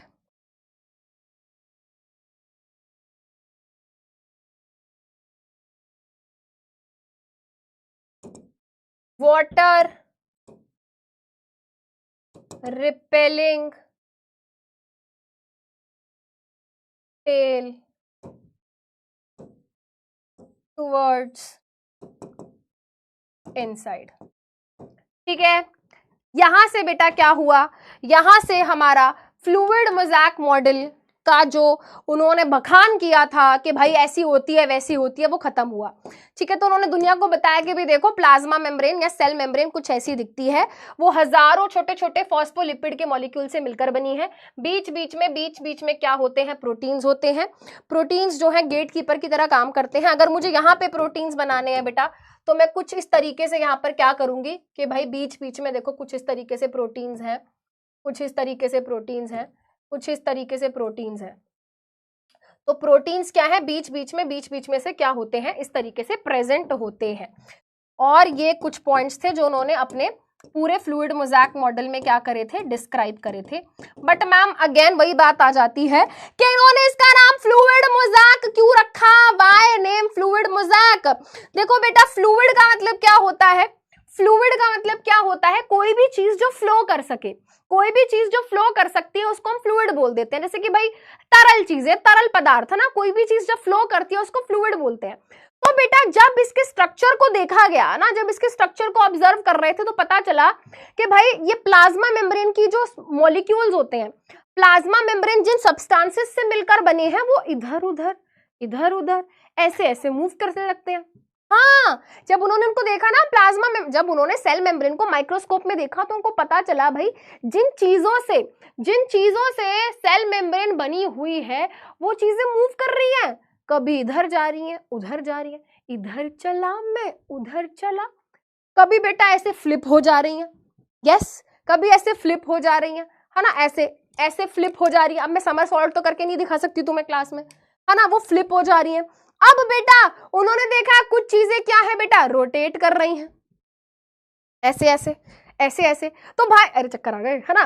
तो भाई देखो अब इतनी कोई चीज, है ना, कोई चीज इतनी ज्यादा फ्लेक्सिबल है, इधर उधर मूव करे जा रही है, दैट मीन्स वो कंप्लीटली सॉलिड तो है नहीं, है ना। अगर वो बेटा, है ना, उन्होंने देखा कि भाई प्लाज्मा मेम्ब्रेन तो पहले ऐसी थी, थोड़ी देर बाद देखा ऐसी सी हो गई, है ना। तो बेसिकली उन्होंने देखा कि यार जो प्लाज्मा मेम्ब्रेन है ना वो कंप्लीटली सॉलिड भी नहीं है, कंप्लीटली वाटर लाइक भी नहीं है, थोड़ा फ्लूइड जेल टाइप का क्या है उसका नेचर है, ठीक है। इसीलिए बेटा उन्होंने क्या कहा, उसको फ्लूइड नेचर कहा। उन्होंने कहा कि भाई हमारी जो प्लाज्मा मेम्ब्रेन या सेल मेम्ब्रेन है वो फ्लूइड नेचर की होती है, क्योंकि थोड़ा बहुत फ्लो दिखाती है, थोड़ा बहुत फ्लोइंग नेचर दिखाती है। उसके अलावा बेटा उन्होंने मोज़ैक क्यों बोला, बेटा आपने देखा होगा इस तरीके से टाइलों को जोड़ जोड़ के, है ना, इस तरीके से इनको मोज़ैक बोलते हैं। मोज़ैक का मतलब क्या होता है, जब टाइल्स को जोड़ जोड़ के कोई आर्ट बनाया जाए उसको मोज़ैक बोलते हैं। सुना है आपने आर्ट एंड क्राफ्ट की क्लास में या कहीं पे बेटा इंग्लिश की क्लास में आपने मोज़ैक के बारे में सुना होगा। मोज़ैक जो टर्म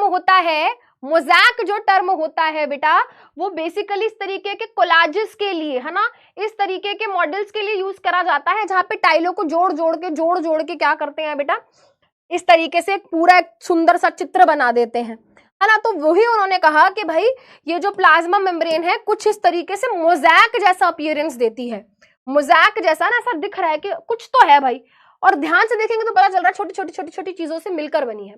तो दिस इज हाउ ये नेम आया बेटा, जिसको हम बोलते हैं फ्लूइड मोज़ैक मॉडल, ठीक है। अब आप बताएंगे पोल का answer. Plasma membrane is mainly composed of, plasma membrane mainly किससे मिलकर बनी हुई है, प्लाज्मा मेम्ब्रेन मेनली किससे मिलकर बनी हुई है, लिपिड और डीएनए से, कार्बोहाइड्रेट और लिपिड से, लिपिड्स एंड प्रोटीन से, प्रोटीन्स एंड कार्बोहाइड्रेट से। सिंपल डिंपल क्वेश्चन है, हलवा क्वेश्चन है, HQ है गाइस, HQ है, हलवा क्वेश्चन है भाई, हलवा क्वेश्चन है। एक तो बच्चे कह रहे हैं मैम पोल कराओ, फिर कुछ बच्चे पोल की जगह पता है क्या लिखते हैं, नहीं, ये तो रॉन्ग है भाई। बच्चे लिखते हैं मैम पोल कराओ, पोल मतलब डंडा होता है बेटा, पोल मतलब डंडा होता है बेटा। क्या लिख रहे हो भाई, क्या लिख रहे हो भाई, क्या लिख रहे हो भाई।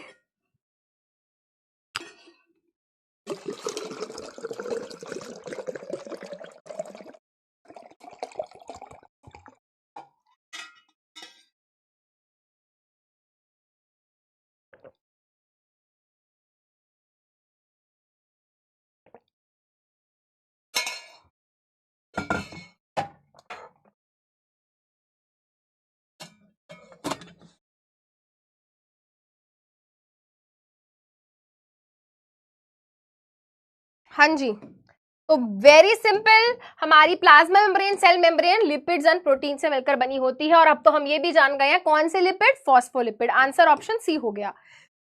89% बच्चों ने सही आंसर दिया है। पार्टिसिपेंट्स का नाम इतना स्लोली आएगा तो कैसे काम चलेगा दोस्तों। बबलू, रेयांशु, अभिनव, दिव्यांशु, अदिति, खुशी, Satoru, गोजू, Arnav, वहनी, Priyanshu, very good. ठीक है, आगे बढ़े बेटा। यहां से प्लाज्मा मेम्ब्रेन का एक जो छोटा सा टॉपिक था स्ट्रक्चर वाला वो खत्म होता है। और अब हम बात करेंगे बेटा, अब हम बात करेंगे कुछ ट्रांसपोर्ट की। But before going to that, आपसे एक क्वेश्चन पूछती हूँ। क्वेश्चन क्या है भाई, मान लो बेटा आपके सामने क्या है, आपके सामने टब है, नहीं आपके सामने दो टब है, दो टैंक है। ठीक है, जो टैंक 1 है उसमें यहां तक पानी भरा हुआ है और टैंक 2 है बेटा उसमें यहां तक पानी भरा हुआ है। ठीक है, दोनों टैंक को देख लो, दोनों टैंक में कहां तक पानी भरा हुआ है। अब आपको मुझे ये बताना है कि अगर मैं दोनों टैंक को एक पाइप लगा के जोड़ दूं, अगर मैं इन दोनों टैंक को बेटा पाइप लगा के जोड़ दूं तो क्या होगा।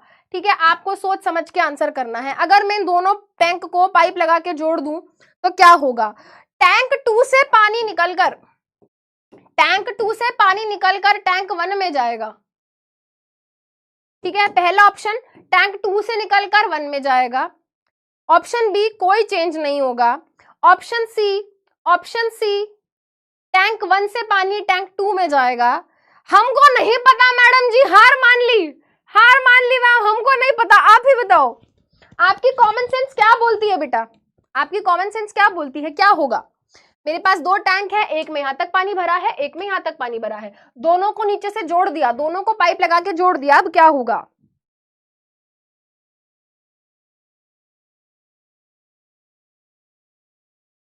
हाँ बिल्कुल, ये तो ऑब्वियस सा रीजन है ना। ठीक है, आओ बेटा इस क्वेश्चन का आंसर बेटा देखते हैं बच्चों ने क्या दिया। इस क्वेश्चन का आंसर है कि पानी बेटा टैंक 1 से धीरे धीरे टैंक 2 में जाना शुरू हो जाएगा। और कब तक जाएगा बेटा, कब तक जाएगा, जब तक दोनों सेम लेवल पे नहीं आ जाते, है ना। तो इसमें ज्यादा है तो बेटा धीरे धीरे पानी इस तरफ जाएगा, और जब तक कि दोनों क्या है, जब तक कि लगभग सेम लेवल पे नहीं आ जाते तब तक इसका पानी इस तरफ जाता रहेगा, और फिर दोनों सेम लेवल पे आ जाएंगे और स्टॉप हो जाएगा। तो भाई मैक्सिमम बच्चे सही आंसर कह रहे हैं कि भाई यहाँ पर 70, यहाँ पे क्या है, पानी जिस तरफ ज्यादा है, हाई कंसेंट्रेशन है, उस तरफ से दूसरी तरफ जाएगा। ठीक है, तो मुदित, वाकर, बबलू, सतोरू, यश, आशुतोष, वेदांता, रमनेशा, अनुराग, ऋतिक। ठीक है, देखो बेटा तो यहाँ पे क्या हुआ बेटा, मैं थोड़ा सा चैट बंद करूंगी। देखो बेटा यहाँ पे क्या हुआ, यहाँ पे सिंपली सी एक चीज हुई बेटा, जिस तरफ भी पानी ज्यादा है, जिस तरफ भी सब्सटेंस ज्यादा है ना बेटा, टर्म यूज होता है कंसेंट्रेशन, है ना। एक टर्म यूज होता है कंसेंट्रेशन मतलब अमाउंट, है ना। अमाउंट ऑफ वाटर कहां ज्यादा है, टैंक 1 में। ठीक है, तो मैं बोलूंगी वाटर की कंसेंट्रेशन इसमें ज्यादा है ना, तो मैं लिखूंगी हाई कंसेंट्रेशन,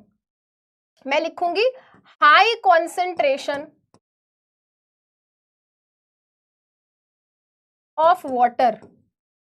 ठीक है, कंसेंट्रेशन मतलब अमाउंट ज्यादा पानी इधर है। ठीक है, इधर क्या है बेटा, पानी की कंसेंट्रेशन कम है, पानी का अमाउंट कम है, तो लो कंसेंट्रेशन ऑफ वाटर। तो यहां पे क्या हुआ, पानी अपनी हाई कंसेंट्रेशन वाली साइड से लो कंसेंट्रेशन वाली साइड चला गया, पानी अपनी हाई कंसेंट्रेशन वाली साइड से अपनी लो कंसेंट्रेशन वाली साइड क्या है बेटा, चला गया। और ऐसा ही होता है बेटा, ऐसा ही होता है ना। ये नॉट ह्यूमन नेचर बेटा, ये हमारा ये यूनिवर्सल नेचर है बेटा, है ना, ये यूनिवर्सल नेचर है। अगर यहाँ पे उल्टा होता कि टैंक 2 में पानी ज्यादा होता, यहाँ पे कम होता, तो यहां से यहां जाता। तो ये एक बेसिक लॉ है बेटा, जो आपने ऑब्जर्व किया होगा, जो आप समझते भी होंगे। अब इसी से रिलेटेड क्या है बेटा, इसी से रिलेटेड हमारी दो प्रोसेसेस हैं। एक है बेटा हमारी डिफ्यूजन और एक है ऑस्मोसिस। एक है बेटा हमारी डिफ्यूजन और एक है ऑस्मोसिस, है ना। एक है डिफ्यूजन बेटा और एक है हमारी ऑस्मोसिस।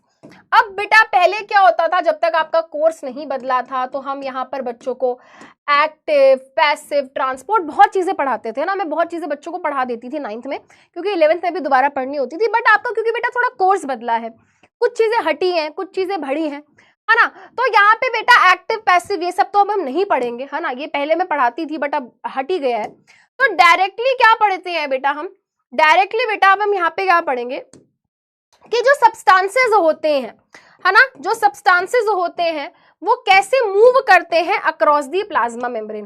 अब आपकी एनसीईआरटी के अंदर बेटा आपको कोई अलग से टॉपिक नहीं दिखेगा इस चीज का, बट आपको बेटा आपकी एनसीईआरटी के अंदर एक एक्टिविटी दिखेगी जहां आलू के अंदर, है ना, आलू के अंदर बेटा कुछ कुछ चेंजेस कराए जा रहे हैं। बेसिकली एक एक्टिविटी है और मैं आपको बता चुकी हूँ बेटा सारी एक्टिविटीज का जो एक डिस्कशन है वो मैं एक ही साथ एक वीडियो में रिकॉर्ड करके आपको प्रोवाइड करूंगी, है ना, क्योंकि क्लास में बेटा एक्टिविटी अगर हम डिस्कस करते हैं तो बहुत ज्यादा टाइम लगता है उसमें, ठीक है।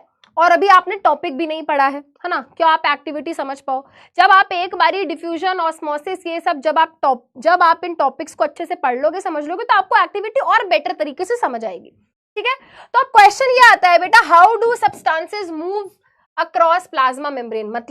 मतलब ये कि भाई मान लो अगर ये सेल है, सेल के बाहर बहुत सारे वाटर है ना, तो ये वाटर के मॉलिक्यूल्स ये कैसे अंदर एंटर करते हैं, है ना, ये कैसे अंदर एंटर करते हैं, है ना, ठीक है। अगर ये हमारा सेल है, अगर ये हमारा सेल है और मान लो भाई सेल के बाहर बहुत सारा फूड है, तो ये कौन सी प्रोसेस के द्वारा फूड सेल के अंदर एंटर करता है।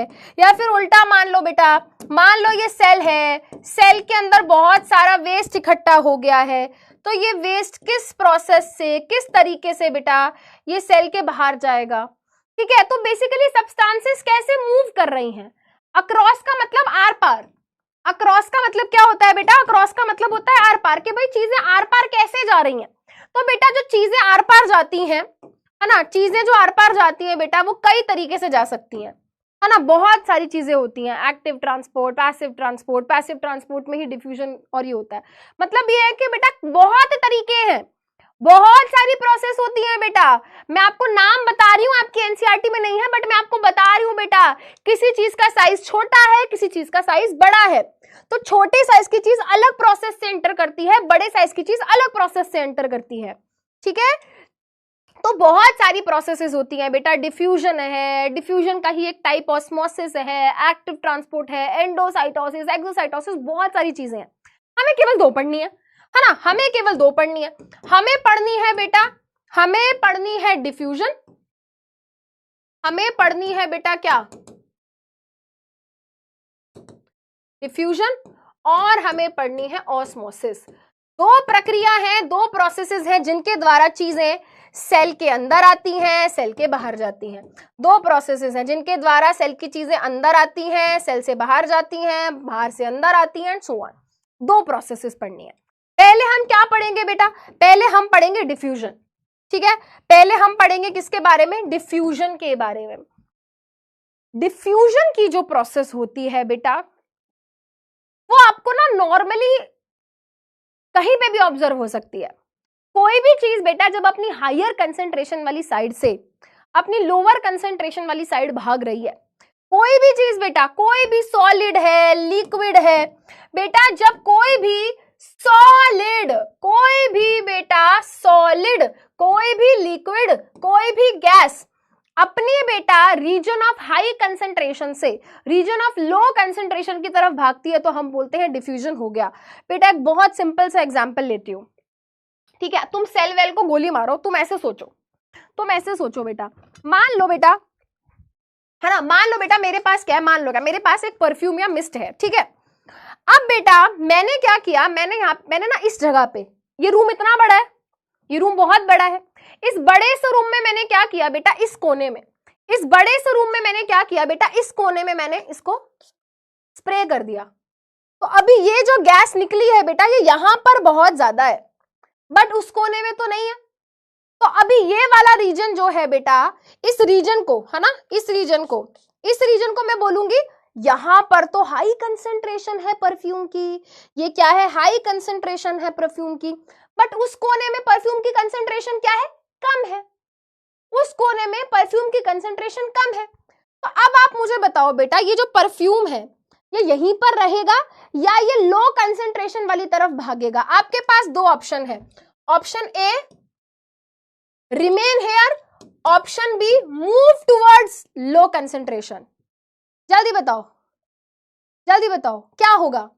रिमेन हेयर, ये परफ्यूम, ये जो गैस है, ये जो गैस है बेटा, ये यही रहेगी या फिर ये पूरे कमरे में फैलेगी? ये पूरे कमरे में फैलेगी, बताओ।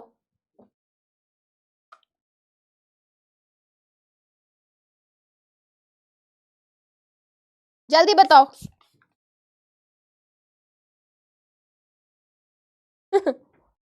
जल्दी बताओ। वेरी गुड, है ना। तो बेसिकली होता क्या है बेटा, कोई भी सब्सटेंस बेटा नेचर में ना, नेचर ये एक यूनिवर्सल क्या है, लॉ है बेटा, ये यूनिवर्सल लॉ है बेटा। नेचर में चीजें हमेशा क्या होती हैं बेटा, अपनी हाई कंसेंट्रेशन वाली साइड से लो कंसेंट्रेशन वाली साइड भागती हैं। देखो बेटा, मान लो बेटा मेरे पास क्या है, मेरे पास ये एक सेल है, मेरे पास बेटा ये एक सेल है। अब ध्यान से सुनना, ठीक है। ये क्या बनाया बेटा, ये मैंने सेल का न्यूक्लियस बना दिया।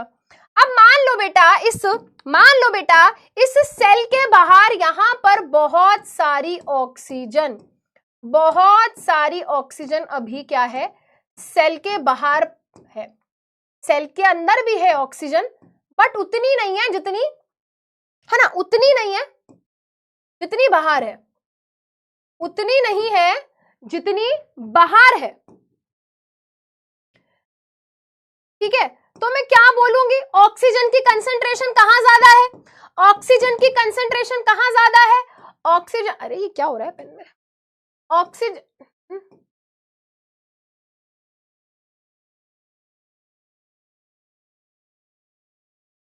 एक मिनट,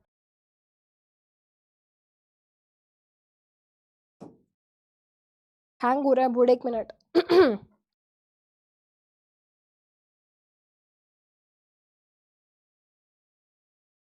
ठीक है, ऑक्सीजन की कंसेंट्रेशन बेटा बाहर ज्यादा है, हाई कंसेंट्रेशन, ठीक है।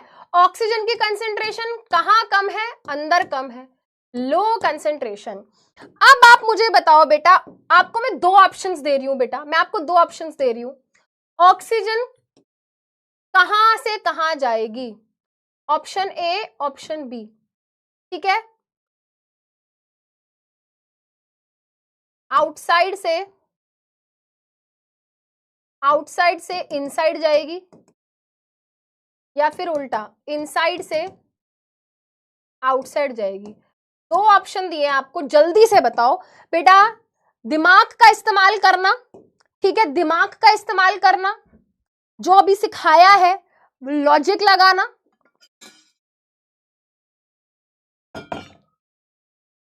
हो सकता है एक बारी में ना समझ आए, ठीक है, बट याद करो मैंने क्या सिखाया, चीजें हमेशा ज्यादा वाली साइड से कम वाली साइड भागती हैं। वेरी गुड,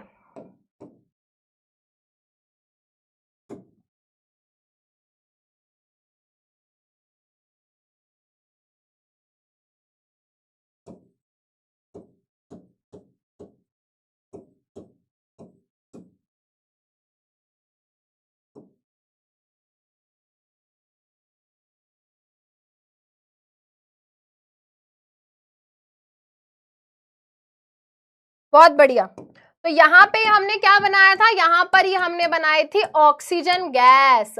ऑक्सीजन गैस बाहर ज्यादा है, अंदर कम है। तो हमारा डिफ्यूजन क्या कहता है, डिफ्यूजन की प्रोसेस ये कहती है, जब कोई भी सब्सटेंस अपनी हाई कंसेंट्रेशन वाली साइड से लो कंसेंट्रेशन वाली साइड जाता है तो हम बोलते हैं क्या हो गई, डिफ्यूजन हो गई। तो डिफ्यूजन कौन सी डायरेक्शन में होगी, वेरी गुड, बच्चों ने बिल्कुल सही आंसर दिया, बाहर से ऑक्सीजन जो है अंदर की तरफ आएगी, बाहर से ऑक्सीजन जो है वो अंदर की तरफ क्या है, आएगी इस तरीके से। तो बिल्कुल सही आंसर दिया बच्चों ने, आंसर यहां पर हो जाएगा option A as the correct answer, outside to inside. 79% बच्चों ने बिल्कुल सही आंसर दिया है, ठीक है। अनुराग, बबलू, आयुष, वाकर, अर्जुन, अनुश्री, प्रत्युष, मुस्कान, शुभम, रेहांशु, ठीक है। चलो बेटा मान लो एट द सेम टाइम, है ना, जब हम ब्रीदिंग करते हैं तो ऑक्सीजन, कार्बन डाइऑक्साइड, ये सब गैसेस तो आम बात है बेटा, हमारी बॉडी के अंदर अंदर बाहर होती है। तो मान लो बेटा, मान लो हमारे सेल के अंदर क्या है, कार्बन डाइऑक्साइड। मान लो बेटा ये मैंने क्या बनाया, कार्बन डाइऑक्साइड बनाई है। मान लो बेटा ये मैंने क्या बनाया, ये मैंने कार्बन डाइऑक्साइड गैस बनाई है। तो अब आप मुझे बताओ बेटा, ये जो कार्बन डाइऑक्साइड होगी, अब आप मुझे बताओ बेटा, ये जो कार्बन डाइऑक्साइड होगी बेटा, option remains same, option A और बी रिमेन्स सेम। अब आप मुझे बताओ बेटा, ये कार्बन डाइऑक्साइड कहां से कहां मूव करेगी, आउटसाइड से इनसाइड या फिर इनसाइड से आउटसाइड? बेटा ऑप्शन वही ए और बी है। अब आपको कार्बन डाइऑक्साइड के रेफरेंस में बताना है। ऑप्शन अभी भी वही है बेटा, ए और बी वही है, बस आपको मुझे यहां पर कार्बन डाइऑक्साइड के रेफरेंस में बताना है।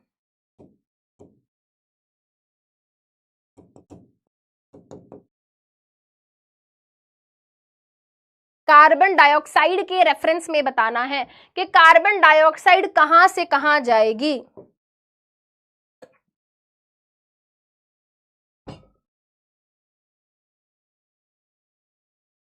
बेटा अभी तो जस्ट 1 घंटा हुआ है बेटा, क्लास स्टार्ट हुए, अभी तो हमको ऑस्मोसिस में हाइपोटोनिक हाइपरटोनिक पढ़ना है, समझना है।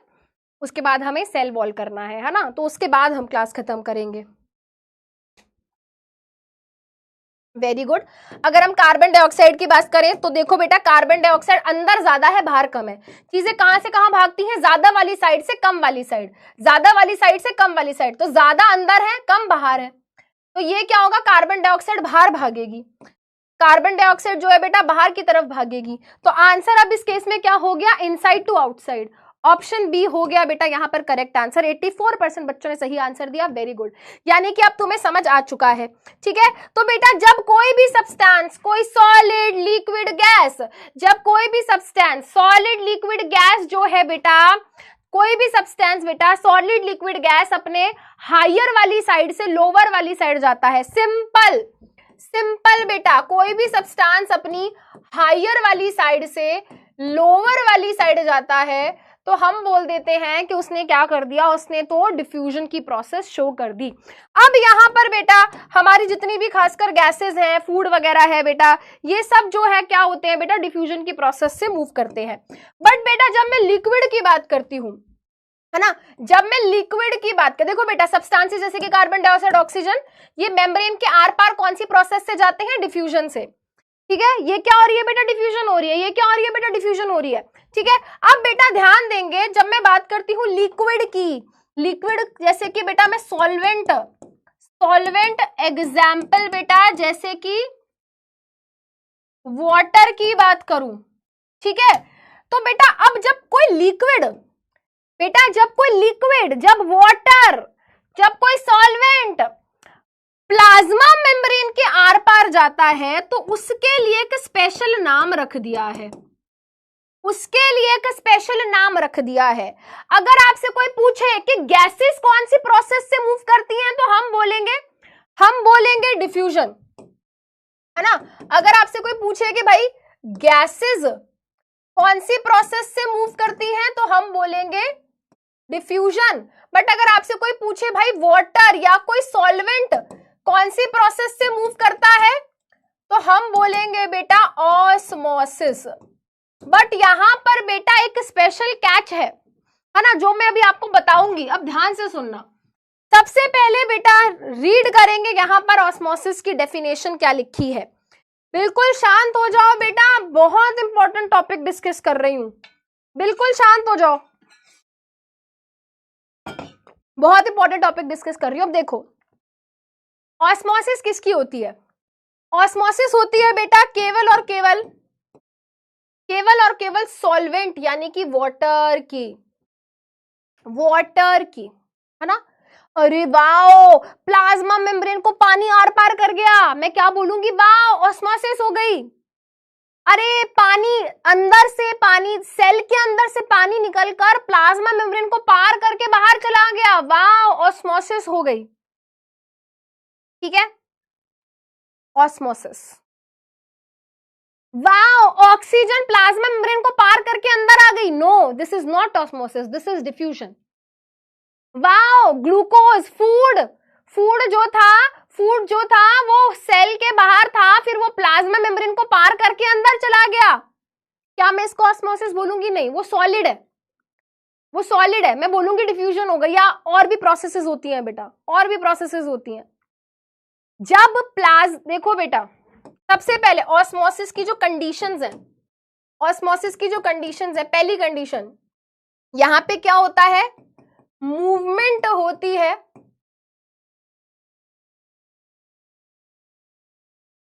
सॉल्वेंट या वाटर की, ठीक है, पहली चीज। दूसरी चीज, मस्ट क्रॉस सेल मेम्ब्रेन या फिर प्लाज्मा मेम्ब्रेन, है ना भाई? जो भी चीज मूव कर रही है, जो भी वाटर या सॉल्वेंट है बेटा, it must cross cell membrane. Cell membrane जरूर क्रॉस होनी चाहिए। अगर सेल मेम्ब्रेन क्रॉस नहीं हुई है तो हम नहीं मानेंगे कि ऑस्मोसिस हुई, है ना? अगर बेटा वाटर ने प्लाज्मा मेम्ब्रेन या सेल मेम्ब्रेन को क्रॉस नहीं किया है तो हम बोल दें, हम नहीं मानेंगे कि ऑस्मोसिस हुई है।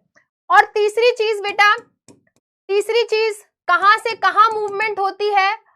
हाई कंसंट्रेशन वाली साइड से लो कंसंट्रेशन वाली साइड, हाई कंसंट्रेशन वाली साइड से लो कंसंट्रेशन वाली साइड। रीड करेंगे, osmosis is defined as movement of. Osmosis को कैसे डिफाइन किया जाता है? मूवमेंट किसकी? वाटर की या सॉल्वेंट की। कहां से कहां? हायर वाली साइड से लोअर वाली साइड पे, through a selectively permeable membrane. भाई सेलेक्टिवली परमिएबल मेम्ब्रेन कौन होता है? सेलेक्टिवली परमिएबल मेम्ब्रेन किसको बोलते हैं? सेल मेम्ब्रेन को ही तो बोलते हैं। रिपीट करूंगी, ध्यान से सुनेंगे। जब वाटर के पार्टिकल्स प्लाज्मा मेम्ब्रेन को आर पार कर जाए, हायर से लोअर, जब प्लाज्मा मेम्ब्रेन को आर पार कर जाए वाटर के मॉलिक्यूल्स हायर से लोअर, तो हम बोलते हैं ऑस्मोसिस हो गई। ये दो तरीके की हो सकती है, एंडोऑस्मोसिस एंड एक्सोऑस्मोसिस। एंडोऑस्मोसिस, एक्सोऑस्मोसिस। अच्छा, पहले आप मेरे को एक चीज बताओ, मैं आपको दो ऑप्शंस दे रही हूं, बेटा। ये एक सेल है, ये न्यूक्लियस है, ठीक है? अब तुम्हारा टेस्ट है गाइस, ठीक है?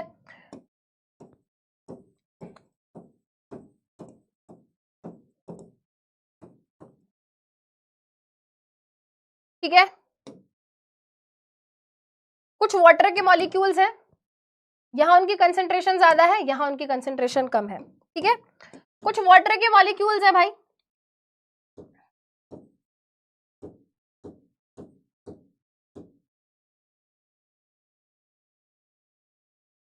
ठीक है? ध्यान से बताऊं, ध्यान से। यहां पे क्या हो रहा है बेटा? यहां पे क्या हो रहा है? यहां पानी ज्यादा है, यहां पानी कम है, प्लाज्मा मेम्ब्रेन को पार करके अंदर आ जाएंगे, ठीक है? यहां पे क्या है बेटा? यहां पे इस रीजन में मान लो बेटा, यहां पानी की कंसेंट्रेशन ज्यादा है, यहां पानी की कंसेंट्रेशन कम है, तो वाटर के मॉलिक्यूल्स या वाटर के पार्टिकल्स कहां भाग गए बेटा? यहां से यहां भाग गए। एक मेरे पास ये केस 1 हो गया या केस ए हो गया, ये केस ए हो गया और ये केस बी हो गया। आप मुझे बताओ बेटा, इसमें से ए और बी में से ऑस्मोसिस कहां हो रही है? बहुत ही बढ़िया, मैं मान के चलती हूं अगर आप ये बता पाओगे तो आपको टॉपिक समझ आ गया। इसमें से ऑस्मोसिस कौन सी प्रोसेस को आप कहोगे? Which of the following case will be referred as osmosis? इसमें से कौन से केस को आप कहोगे हाँ भाई ये ऑस्मोसिस है? ए या फिर बी? कौन से केस को आप ऑस्मोसिस कहोगे? बोथ आंसर नहीं होगा बेटा। सबसे बड़ी गलती बेटा जो मैं मानती हूं, है ना, टीचर्स ही बेटा कई बार इस चीज को गलत पढ़ाते हैं बच्चों को, जो कि गलत है। बच्चे को गलत चीज सिखाई जाती है, बोल देते हैं जब वाटर का मॉलिक्यूल मूव करता है उसको ऑस्मोसिस बोलते हैं। नहीं, ये इनकम्प्लीट इंफॉर्मेशन है, आप बच्चों को गलत पढ़ा रहे हो। That is not osmosis. Osmosis तब तक नहीं मानी जाती बेटा जब तक प्लाज्मा मेम्ब्रेन को आर पार ना किया जाए। ऑस्मोसिस तब तक नहीं मानी जाती जब तक सेल मेम्ब्रेन को आर पार ना किया जाए। 3 क्राइटेरिया होते हैं, क्या यहाँ पे वाटर के मॉलिक्यूल्स मूव कर रहे हैं? हाँ, यहाँ पे भी वाटर के मॉलिक्यूल्स मूव करे, यहाँ पर भी वाटर के मॉलिक्यूल्स मूव करे, ठीक है। क्या यहाँ पे सब्सटेंस हायर से लोअर जा रहा है? यहाँ भी हायर से लो गया, यहाँ पर भी हायर से लो गया, बट क्या यहाँ पर प्लाज्मा मेम्ब्रेन आर पार हुई? नहीं, यहाँ पर प्लाज्मा मेम्ब्रेन को आर पार नहीं किया, प्लाज्मा मेम्ब्रेन आर पार नहीं हुई, नहीं, नो। बट अगर आप इस केस को देखोगे, यहाँ पर बेटा वाटर के मॉलिक्यूल प्लाज्मा मेम्ब्रेन की को आर पार करके क्या आए हैं? अंदर की तरफ आए हैं, तो यानी कि ये होगा हमारा ऑस्मोसिस, ये होगा बेटा हमारा, ये होगा बेटा हमारा ऑस्मोसिस। वाटर के मॉलिक्यूल्स हायर से लोअर गए और हायर से लोअर जाने के लिए उन्होंने क्या किया? अब प्लाज्मा मेम्ब्रेन को पार किया, तो वो हो गया ऑस्मोसिस। 79% बच्चों ने आंसर सही दिया है, वेरी गुड। मैम फिर ये क्या है? बेटा इसको सिंपली डिफ्यूजन बोलूंगी मैं, इसको सिंपली डिफ्यूजन बोलूंगी मैं। ये क्या हो जाएगा बेटा? सिंपली ये केस हो जाएगा डिफ्यूजन का, ये सिंपली केस हो जाएगा बेटा डिफ्यूजन का। डिफ्यूजन क्या था? जब कोई भी सब्सटेंस अपनी हायर से लोअर चला जाए, दैट्स इट। जब कोई भी सब्सटेंस अपने हाई से लो चला जाए, कोई भी सब्सटेंस अपने हाई से लो चला जाए, वो हो जाता है बेटा हमारा डिफ्यूजन। अब बेटा ये दो तरीके की होती है, एक हो गया हमारा एंडोऑस्मोसिस, एक हो गया एक्सोऑस्मोसिस। बहुत ही सिंपल है बेटा, ये एक सेल है, ये एक सेल है, ठीक है। एंडो का मतलब होता है अंदर, एंडो का मतलब होता है अंदर। जब पानी या वाटर के मॉलिक्यूल्स प्लाज्मा मेम्ब्रेन को पार करके अंदर की तरफ जाते हैं, एंडोऑस्मोसिस, ठीक है। और जब बेटा वो क्या होते हैं? जब वो बाहर की तरफ जाते हैं, तो हो गया एक्सोऑस्मोसिस, ठीक है। कब जाएंगे अंदर और कब जाएंगे बाहर? देख बेटा, वाटर अगर बाहर ज्यादा होगा, वाटर अगर बाहर ज्यादा होगा तो अंदर कम होगा, तो ऑब्वियस सी बात है अंदर की तरफ भागेगा। एक्सोऑस्मोसिस कब होगी? कि भाई अंदर तो पानी बहुत ज्यादा है, बाहर पानी कम है, तो क्या होगा? क्या होगा? वो बाहर की तरफ भागेगा, ठीक है। एंडो मतलब इनसाइड, एक्सो मतलब आउटसाइड। एंडो मतलब अंदर, एंडो मतलब अंदर, एक्सो, एक्सो बेटा ये जो टर्म आया है ये आया है एग्जिट से, एग्जिट से। EX मतलब एग्जिट, EN मतलब इनसाइड, ठीक है। EN मतलब inside, into the cell, inside. Outside बाहर की तरफ, है ना, बाहर की तरफ, एग्जिट। पानी अंदर जा रहा है तो एंडोऑस्मोसिस, पानी बाहर आ रहा है तो एक्सोऑस्मोसिस। पानी अंदर आ रहा है तो एंडोऑस्मोसिस, पानी बाहर जा रहा है तो एक्सोऑस्मोसिस, ठीक है। चलो बेटा, अब यहां पर बेटा आपकी एनसीईआरटी के अंदर एक टेबल बनी हुई है, वहां पर बेटा कुछ टर्म्स लिखे हुए हैं, हाइपरटोनिक, हाइपोटोनिक एंड आइसोटोनिक, ठीक है। 3 टर्म्स लिखे हुए हैं, हाइपरटोनिक, हाइपोटोनिक एंड आइसोटोनिक, ठीक है। चलो, अब यहां पर इनका मतलब क्या होता है? बेटा क्या आपने बचपन में ये चीजें पढ़ी हैं? कंसंट्रेटेड सॉल्यूशन, डाइल्यूट सॉल्यूशन, क्या आपने ये पढ़ा हुआ है? अच्छा, आपको ये पता है, आपको ये पता है क्या? आप ये छोटी क्लासेस में पढ़कर आए हो, solute plus solvent is equal to solution, ये आप पढ़कर आए हो। सॉल्यूट और सॉल्वेंट को मिलाकर सॉल्यूशन बनता है ना। सॉल्यूट और सॉल्वेंट को मिलाकर क्या बनता है? सॉल्यूशन बनता है, वेरी गुड। क्या बेटा मैं यहां पर सॉल्वेंट की जगह वाटर लिख सकती हूं? क्योंकि water is the universal solvent, है ना, वेरी गुड। बेटा नो तो इसका आंसर हो ही नहीं सकता, नो तो इसका आंसर हो ही नहीं सकता बेटा, ये पढ़ाते हैं बेटा, 8वीं में पढ़ाते हैं, ठीक है। चलो बेटा, अब सॉल्यूशन बेटा कई तरीके के हो सकते हैं, जैसे कि आपने सुना होगा बेटा ऐसे सॉल्यूशन,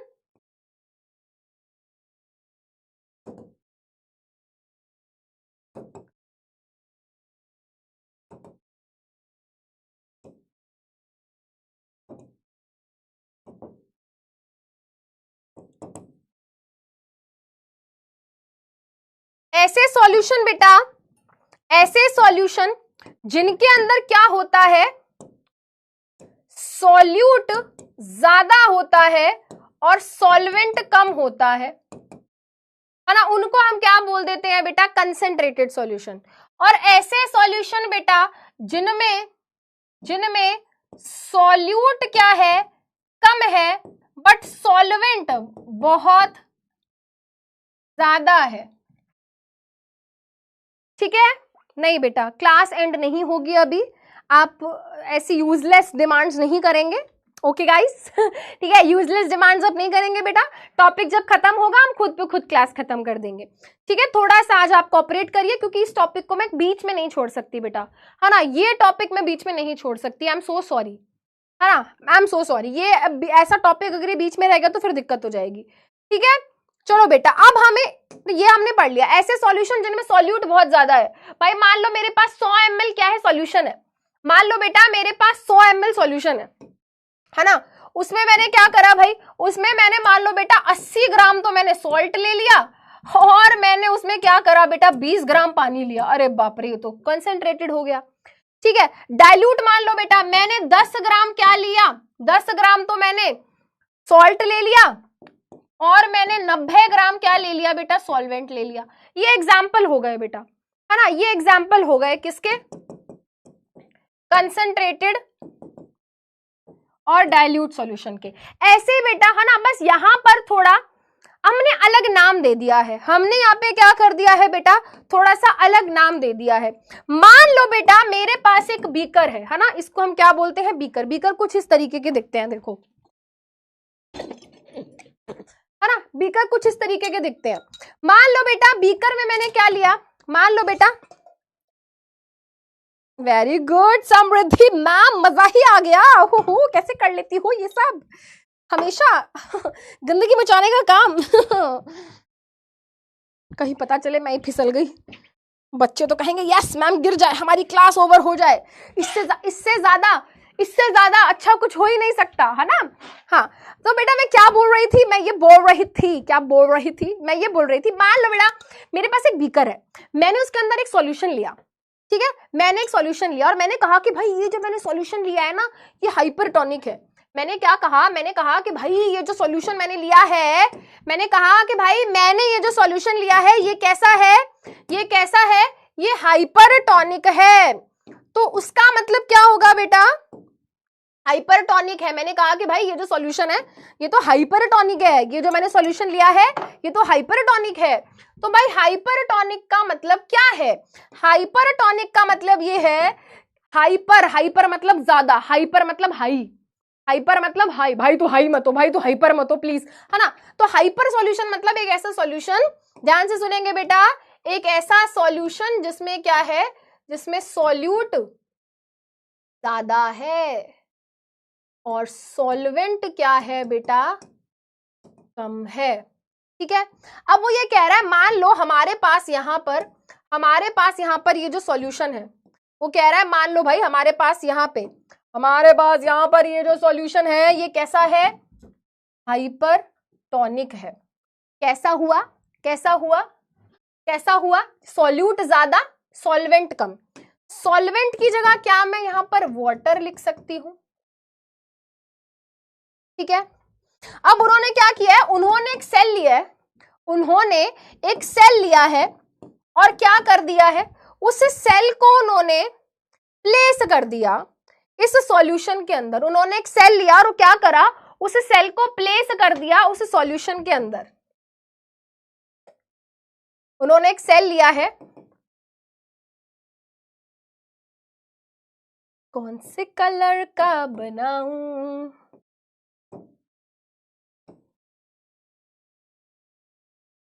मैं नहीं बना रही कलर, ज्यादा चित्रकारिता मत करो मैडम, आप जल्दी से पढ़ा दो, हमारी छुट्टी कर दो, बस चित्रकारिता मत करिए। ठीक है, तो ये मेरा एक सेल है बेटा, जो मैंने कैसे सॉल्यूशन के अंदर रखा हुआ है, हाइपरटोनिक सॉल्यूशन। हाइपरटोनिक सॉल्यूशन मतलब उसमें सॉल्यूट तो बहुत ज्यादा है और सॉल्वेंट कम है, यानी कि पानी कम है।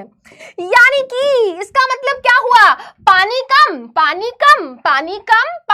यानी कि इस सॉल्यूशन में क्या है, पानी कम है, यानी कि बाहर पानी कम है और सेल के अंदर पानी ज्यादा है, सेल के अंदर पानी ज्यादा है, सेल के अंदर पानी ज्यादा है।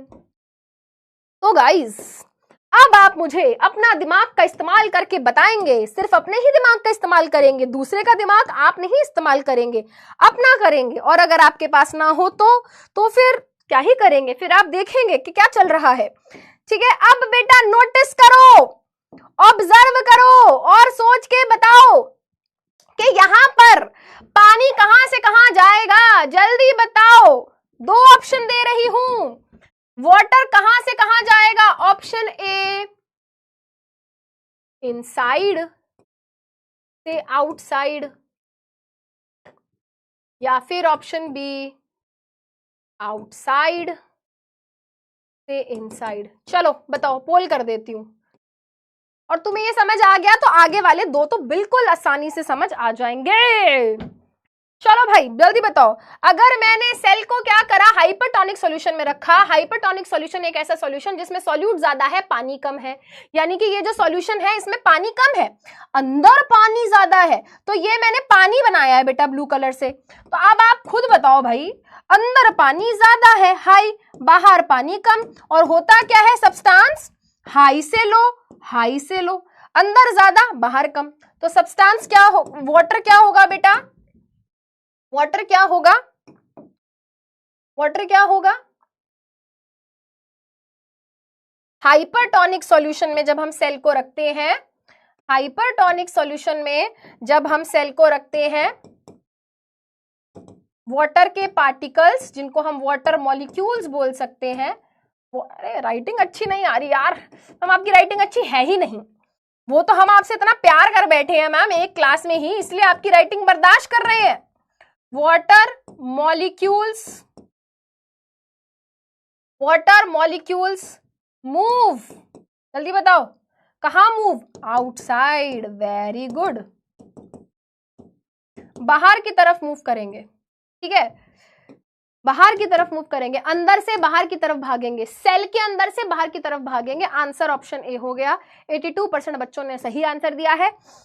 अब मेरी बात सुनो, जब सेल का सारा पानी निकल के बाहर चला जाएगा, जब सेल का सारा पानी निकलकर बेटा बाहर चला जाएगा तो वो क्या होगा, देखो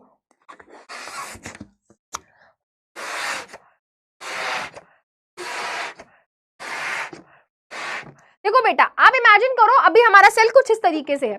इमेजिन करो बेटा हमारा सेल कुछ इस तरीके से है, अगर इसकी सारी हवा निकलकर बाहर चली गई, अरे ये तो पिचक गया, पिचक गया, पिचक गया मतलब सेल श्रिंक। अच्छा, एक बात बताओ बेटा, जब ध्यान से सुनना, ध्यान से सुनना, जब पानी बाहर की तरफ जाता है, जब पानी बाहर की तरफ जाता है तो एंडोऑस्मोसिस होगी या एक्सोऑस्मोसिस,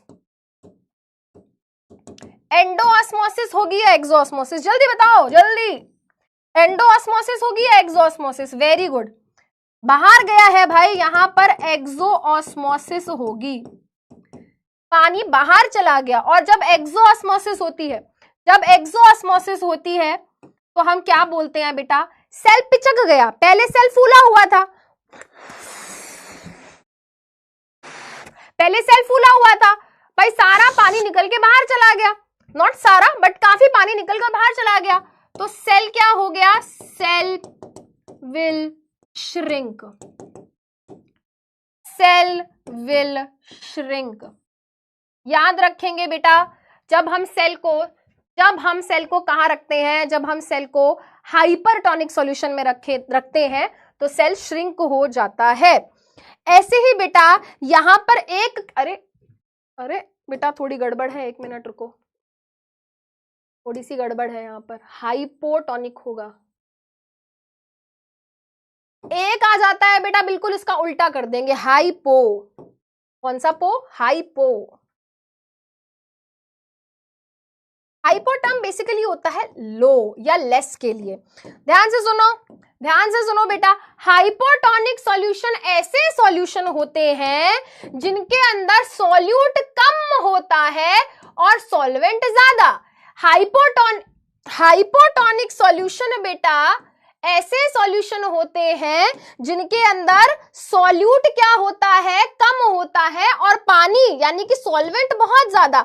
यानी कि ये जो सॉल्यूशन है, यानी कि ये जो सॉल्यूशन है, अरे यानी कि ये जो सॉल्यूशन है क्या है, ऐसा है इसमें ढेर सारा पानी है बाहर, भाई इसमें बाहर ढेर सारा पानी है, इस सॉल्यूशन में पानी बहुत ज्यादा है, इस सॉल्यूशन में पानी बहुत ज्यादा है as compare to cell.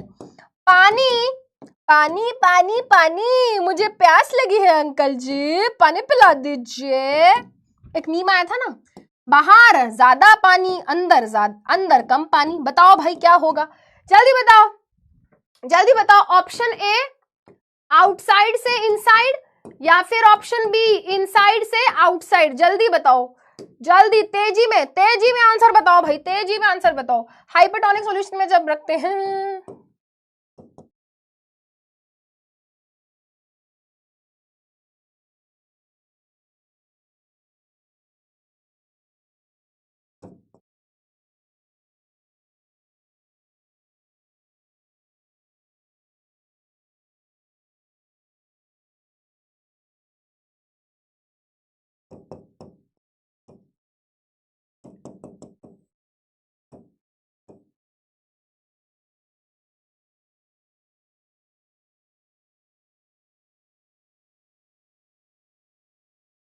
Very good. Cell जो है बेटा बाहर से अंदर की तरफ क्या करता है, वाटर की मूवमेंट कराता है, यानी कि बाहर से जो इतना सारा पानी है वो अंदर की तरफ आएगा, और जब पानी बेटा अंदर की तरफ आता है इनसाइड, तो उस प्रोसेस को एंडोस्मोसिस बोलते हैं। तो बेटा मान लो अभी इसके अंदर बहुत कम पानी है, मान लो अभी इसके अंदर इतना ही पानी है, फिर क्या हुआ, बाहर से बहुत सारा पानी इसके अंदर आ गया, ये फूल गया, तो सेल क्या हो जाएगा, स्वेल हो जाएगा। तो यहां पर क्या था बेटा, आउटसाइड से इनसाइड, आंसर क्या था, ऑप्शन ए। 82% बच्चों ने सही आंसर दिया है। ठीक है, चलो तो ये समझ आ गया बेटा। और बस आखिरी गाइस, बिल्कुल आखिरी, आइसोटोनिक क्या होता है बेटा, मैं आपको बता देती हूं। आइसोटोनिक सॉल्यूशन बहुत सिंपल है बेटा, इसमें कुछ भी नहीं है।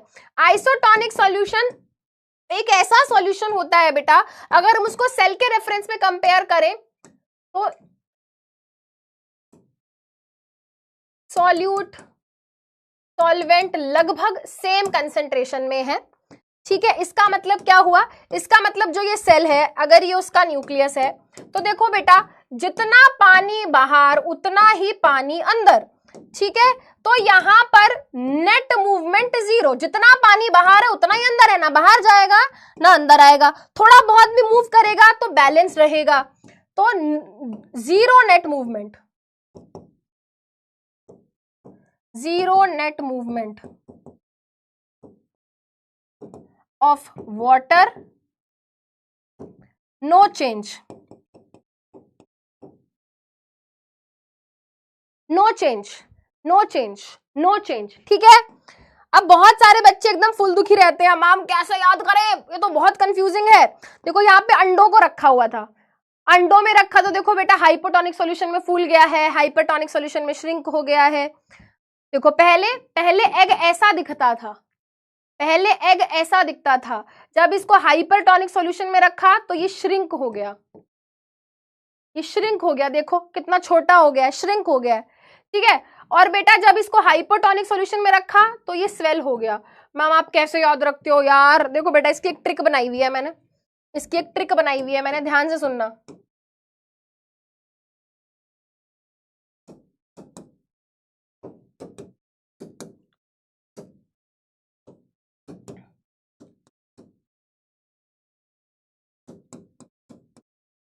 हाइपरटोनिक सॉल्यूशन में क्या होता है,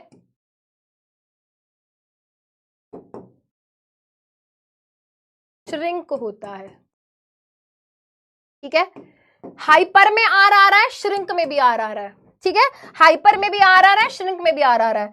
और दूसरा क्या था,